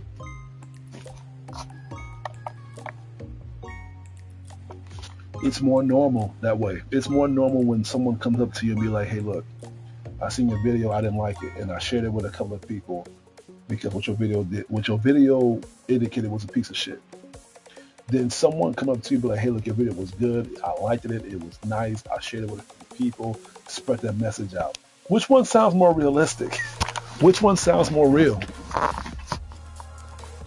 You know, like which one sounds more real? A person coming up to you and spreading that message in a positive manner and saying that they're sharing your video because your video was so great, or someone sharing your video because your video was very offensive. That's what I'm saying. You get more views, you get more promotion when your video is really hurting people's feelings. And I'm not saying that it's a good thing, but it's a good thing if it's hurting people when it comes to the validation of their creativity and their vision point being corrected so they can learn from what they're doing. But if you're only doing it just to promote negative energy without no one educating their own mindset to do better and how to live better, then you're part of the problem. All my videos, all like 580 videos that I have, or probably more than that, has never encouraged no one to do anything wrong. Never, ever, ever.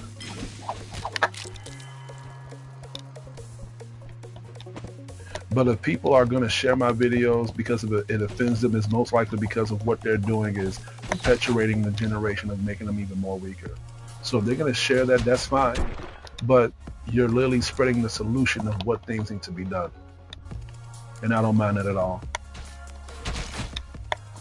Like if you guys talk about Star Wars Outlaws, if I'm going to talk about how good that game is, then it won't get enough revenue for people to understand that this game needs to be spread out. In fact, people won't even look at the video. They won't. They won't even look at the video at all. But if I talk about how bad that game is, truthfully, and what that game needs to do to succeed, not only that game will get a lot of views, a lot of shares, but it will actually reach, if you're lucky enough, you'll have more luck if this happens. But that video might actually reach out to the developers too. And that's when changes will be made.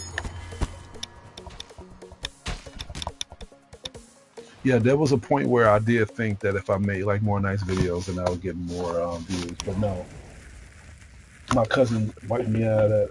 He brainwashed me. He said no. Fuck being nice. Nice is dying. Nice, being nice, apologizing, and love is dying.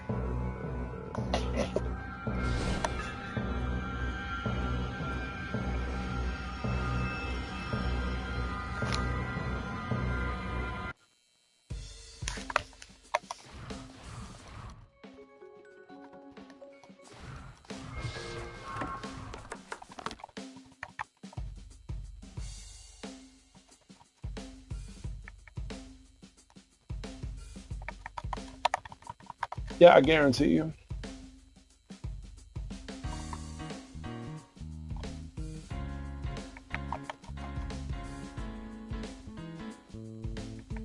Yeah, I guarantee you, if you do a video on YouTube and if your video is having like, if your video is like literally expressing and like talking about how the woke culture is so trash and shit, I'm pretty sure it's gonna get more views. I'm pretty sure it will be. But this is where you're gonna have tough skin. You're gonna have to prepare yourself for a lot of people to like not like your video. But if you're aware of that and you're gonna go through with it, then you should be straight. You should be straight.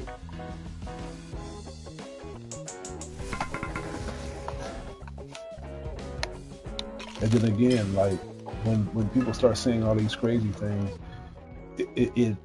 it's very hilarious. Where, and I'm not trying to brag, I'm not trying to sound arrogant and egotistical, but out of all the woke people that try to expose me and say crazy things about me, I have not came across an intelligent one. I have not came across an intelligent woke person that corrected the things that I was saying and indicating the points that I was making and making it invalid. Not one. Not one.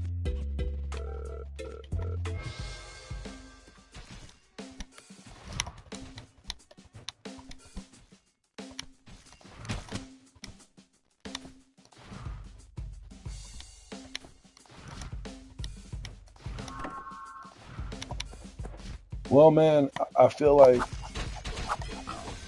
well, again, it goes back to like who was leading these operations and why.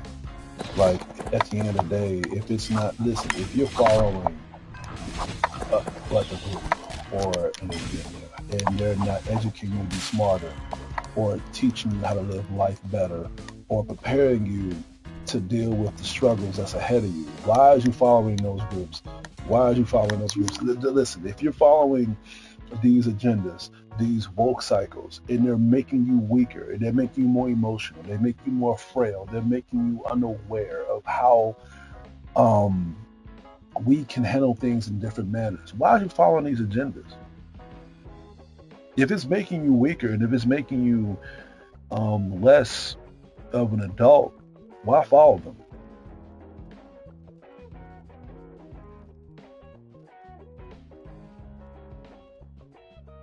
That's why I don't understand. That's why a lot of people stop fucking with Black Lives Matter movement. Because when they feel that, well, I was always skeptical about that. But when they found out that the Black Lives Matter movement was a scam, it was exposed. But I knew it was a scam because, first of all, what are we doing for ourselves to make Black Lives Matter for ourselves? No other races kill more blacks than us. So for us to know that Black Lives Matter, does it matter to us? Before we attack the other cultures, before we attack the other genres of the other race, how about we fix how we look at each other first? By that movement not even addressing to that shit, that was when I was very skeptical. I was like, okay. But you know what? All communities are the exact same. All of these communities don't look at themselves as them being a part of the problem of why we keep perpetuating that shit. But that's what I'm saying. Why you keep following these traditions? Why you keep following these groups and these agendas and these movements if you're not getting no type of emotional and physical benefits from it? Not one person has came into these communities and talked about how great they are and show proof of how great they are. They came out of these communities more broken, mentally unbalanced, uneducated, and above all, detached from common sense. And I need them. I need them to spread my channel.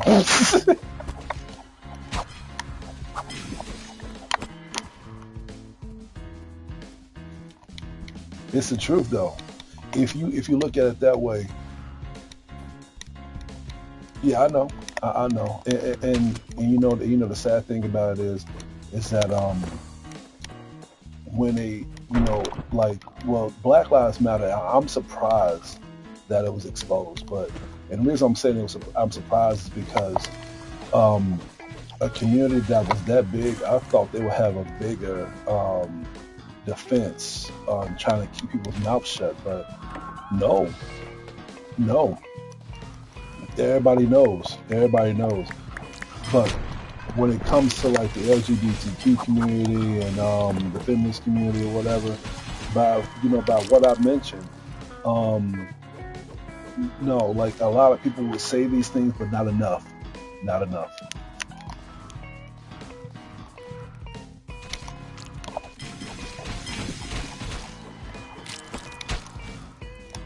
But that's what I'm saying, though. I feel like if you're going to be a part of these communities, you need to first educate people of how these communities can be better. Like for example, let's say I make a community.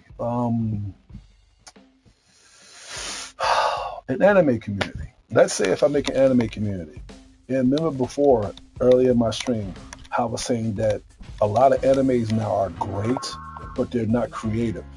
And a lot of these animes are ripping off a lot of creative animes from back then. That would be the first thing I will attack. I would first say that we need more creative minds here. We need more people to make better animes with a fresh idea so animes can be great in its full potential. That would be the first thing that I would attack. The second thing that I would attack is the censorship. Like, whatever happened to the context of what made anime so different from cartoons? Now a lot of these animes is using the exact same animation. And if they're not using the same animation, then they're using the exact same tone of 3D elements. These animes is not that great when it comes to that shit either. So before you make a community and trying to go to the media and try to go to the public, you need to first make a strong balance of your community to make it stand out. And that's the problem with these woke communities. They're spreading messages, they're spreading agendas, but they're not fixing their problem of why these agendas and why these messages ain't fucking working. That's the first thing that a smart person would do, is strengthen the center so the circle can expand even more solid. You can't expand a circle, and the circle is like a bubble. So every time we tell you that your problem is this, your problem is that, the bubble pops. No, you need to go to the root of the circle and make it so hard to the point where not only are we critiquing your issues, but you're absorbing that issue and you're making that circle expand with acknowledgement. The LGBTQ don't do that. Black Lives Matter is gone. Feminist community, all of them are like, they're too far gone from common sense to even go through that method. That's why I'm saying everybody that's involved in these communities, they're not educated, because we're filled with people that don't want to learn. They want to adapt with emotion, unbalancing.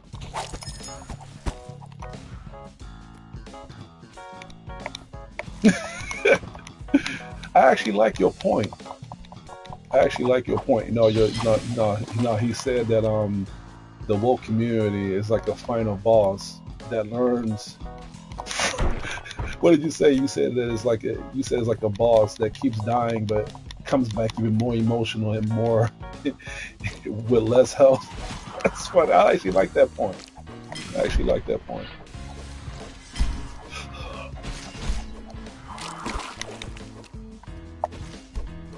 No, but no, like I have to use myself as a point too. I'm emotional. I'm a very emotional person. Like, I'm extremely emotional. I'm willing to admit that, like, I'm an emotional dude, but I'm not emotional with every when everything comes into a pressure aspect.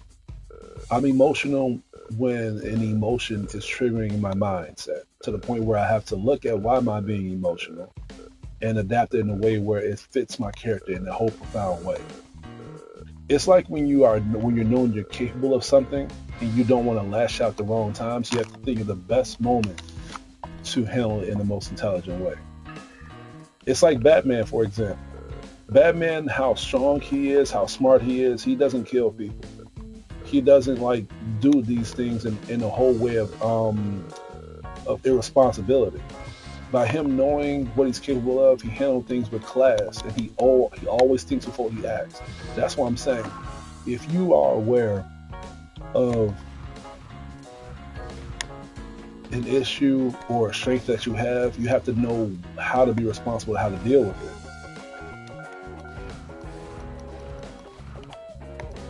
That's why I don't mind when people like they tell me, "Oh, you're emotional and you're this and that." And I tell them I probably admit that, like, yes, I am emotional, and I even tell people that I'm emotional because, again, I'm an adult. I don't hide these things. I don't. I like say it. Like, we're all emotional in our own way, and I feel like for people who say they're not emotional, and always, that means that they never cried before, which is very impossible. Nigga, what did you be, Omen?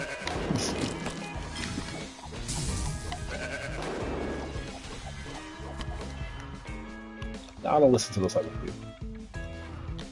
I feel like, no, like when people try to act all hard, those are the weakest ones. Like there's this guy at my job. I keep making this. I keep using this as an example. But my job has so many good examples, so much good information for me to use this as a statement. But there's this guy at my job. You wanna relate to hard characters, and you have to relate to their struggles. There's this guy at my job. He acts like he's so hard. He doesn't want to talk to people. He acts like he's Gara because he has like the gourd backpack. I think that's pretty cool. For him to have like a gourd replica of Gara as a book bag, and he acts like he's so tough, but he's like the weakest person, bro. Like he is so damn emotional, so damn weak, whatever. And I mean emotional as in he doesn't know how to balance his emotions in the right given time. You want to be Gara, but you don't want to live like Gara. You know what I'm saying? It's the same thing with Vegeta. Like I know a lot of people that likes Vegeta and want to be like him, but they can't. They ain't not about that Vegeta life. And for the record, Vegeta cries too. So it's like, come on, dude.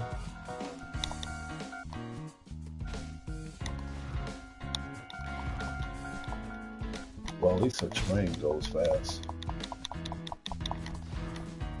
Yeah, I'm trying to get all this stuff. I know I'm supposed to be skimming through the game, but I'm just trying to make sure I don't miss anything because even though I'm getting close to being the first chapter,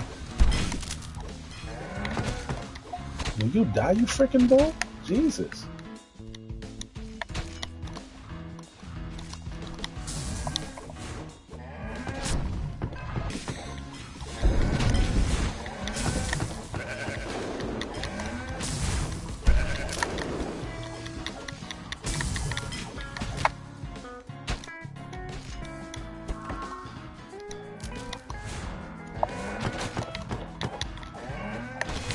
On the expert chef difficulty, these bulls take like 30 or 40% damage, dude.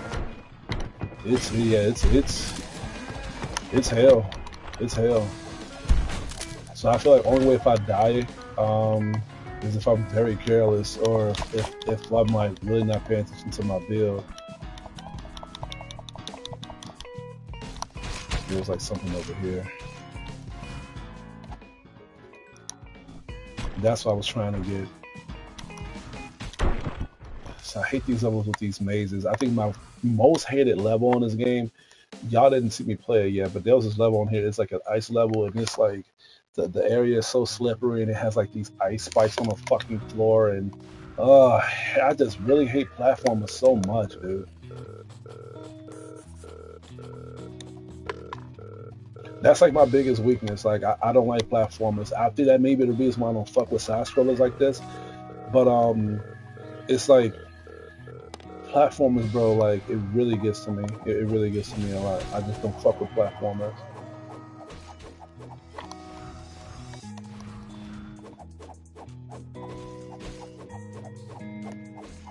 What's the worst platformer game I've ever played? By me not fucking with platformers, bro, that I can't answer that question. That's like asking a vegan, like, what's his favorite restaurant that what's his favorite steak restaurant. If you don't fuck with those type of things, then you won't have a favorite, and you won't have a worst either, because you want to stay away from that shit.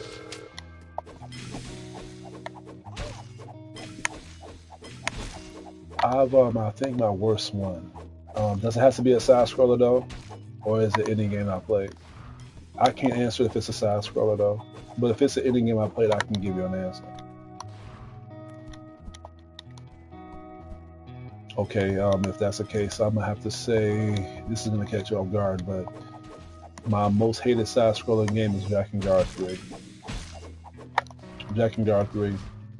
Jack and Guard 3 was because I played them all. I played 1 and 2, and those was action RPGs as well. It was made by Square Enix, and 1 and 2 was very good games, but what fucked me up was the fact that Dragon Guard 3 had the nerve to add platformers on it.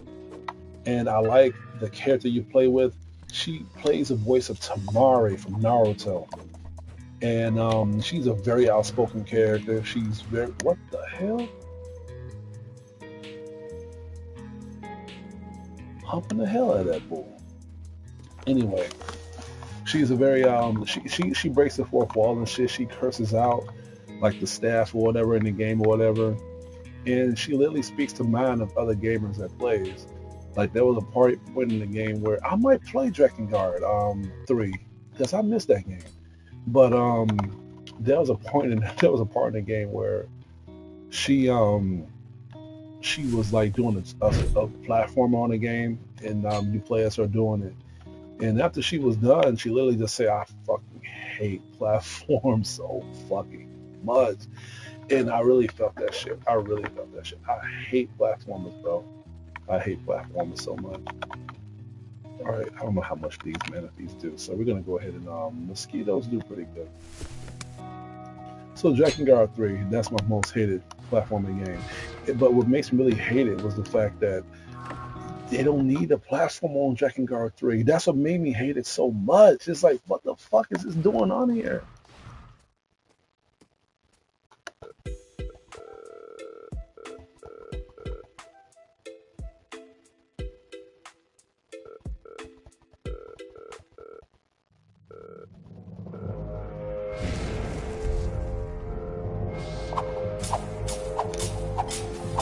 Okay, so I'm doing some good damage.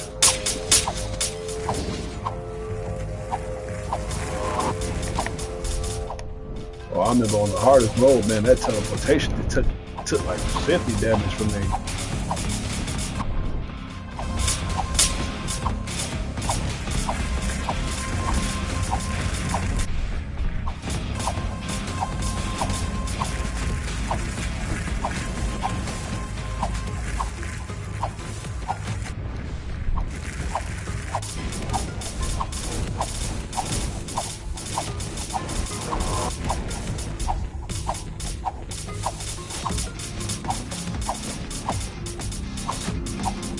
That's what makes the bosses hard. It's not because of how they attack you, it's because they keep filling the whole damn screen full of goddamn auras and bubbles and balls and shit. And like they literally just attack with the whole goddamn screen full of this shit.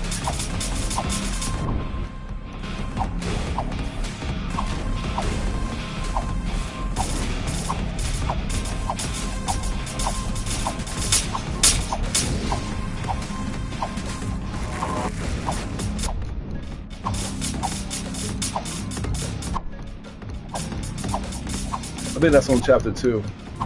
So I think after this I should be done.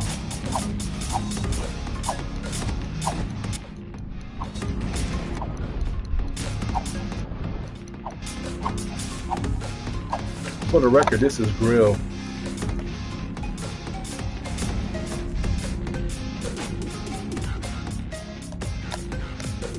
So you got those little balls too. You see those little small ones? I gotta dodge those too.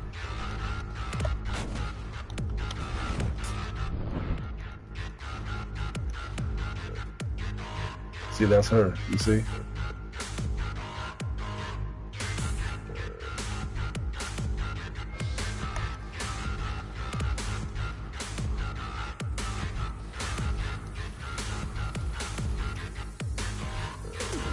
I still keep thinking I need to review this game. I did already.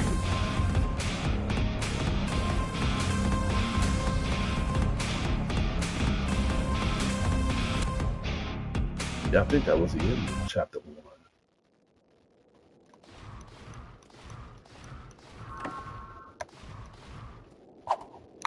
Let me see. See, 0 deaths. Oh, it doesn't matter difficulty. That's why I put it on the easiest mode. Only to read that. I just need to just go. Sorry about the 5 o'clock, man. This is literally weekend time. This is actually the longest I've streamed in a minute. I think the longest game I've streamed was what you would call it. It was Cyberpunk.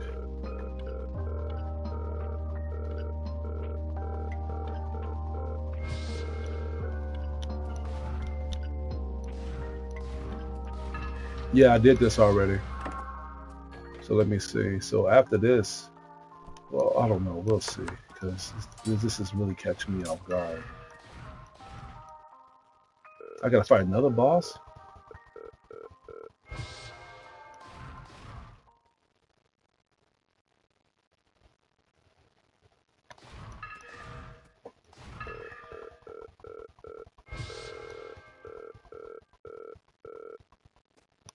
Oh, I gotta hurry up, man. I'm not gonna read none of this shit. Come on, let's go.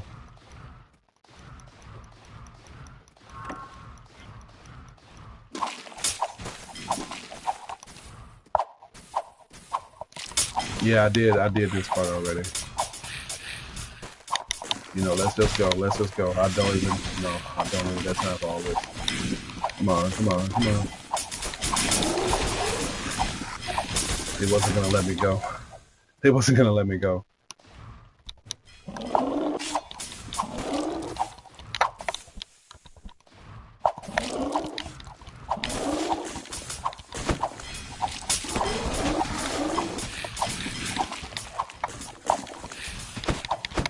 See, it's a good thing and it's a bad thing. I feel like for stuff like this to happen, like when they just gang rape you and they just like throw all this shit at you, they're doing this because they need to, like, you need to make sure that you are prepared.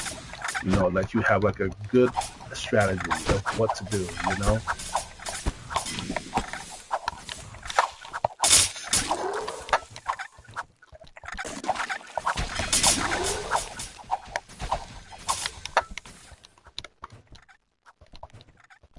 I gotta be careful. Oh, what the fuck? Is that an infected porky? See, like, I'm beginning to like.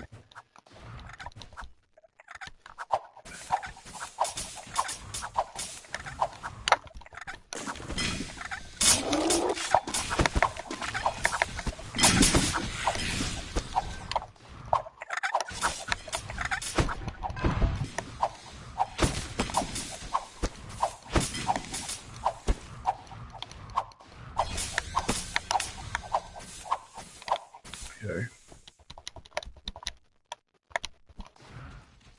Then there was like something right here, right?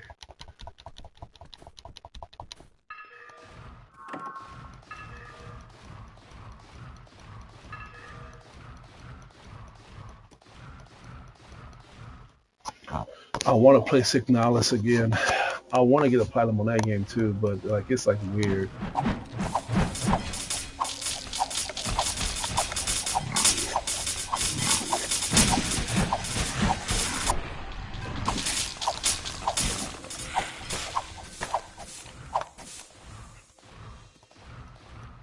I have to fight them. I have to fight them regardless. I thought it was it. Like I thought that after I defeated like her, that would be the end of it. It's like 4 chapters, 3 chapters. Um, and I know if I get past the green, I went too far. That's why I have to start this over because I was like, I'm about to beat the game. What the fuck?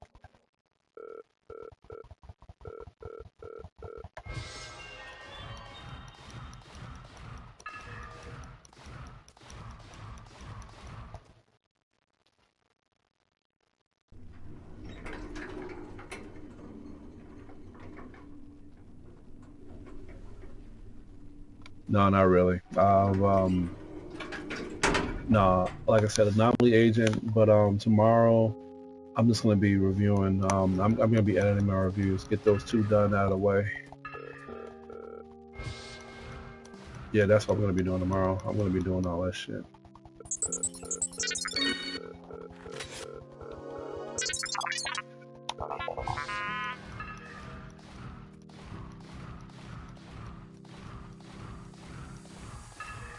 I'll say I don't need to look at that.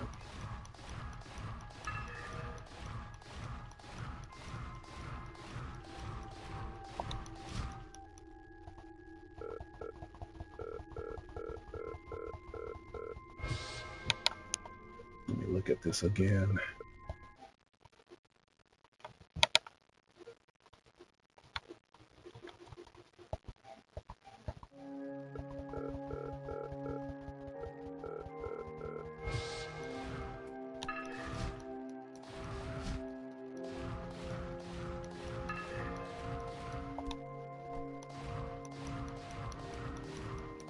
I don't think so. I've like that's like by the end of chapter 2, I think. And the reason I had to start over because I looked at the death catalog and it says that I've died like over 26 times, but that's because it got this new game plus feature. I mean the game I play currently and a new game plus too, so it didn't refresh.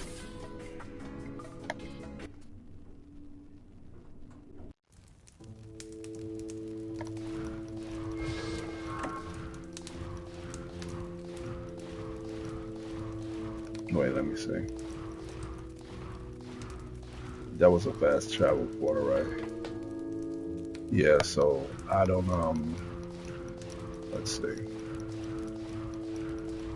Yeah, y'all remember this part, right? Like, almost forgot about that.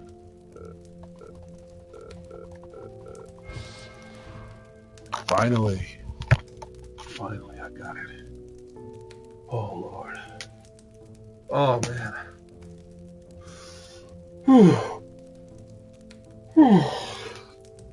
Now I'm really feeling it. Oh man. Oh Jesus Christ! I thought I had to fight that demon again. So this is chapter 2 right here. So I just had to get past this. Okay, let me quit this.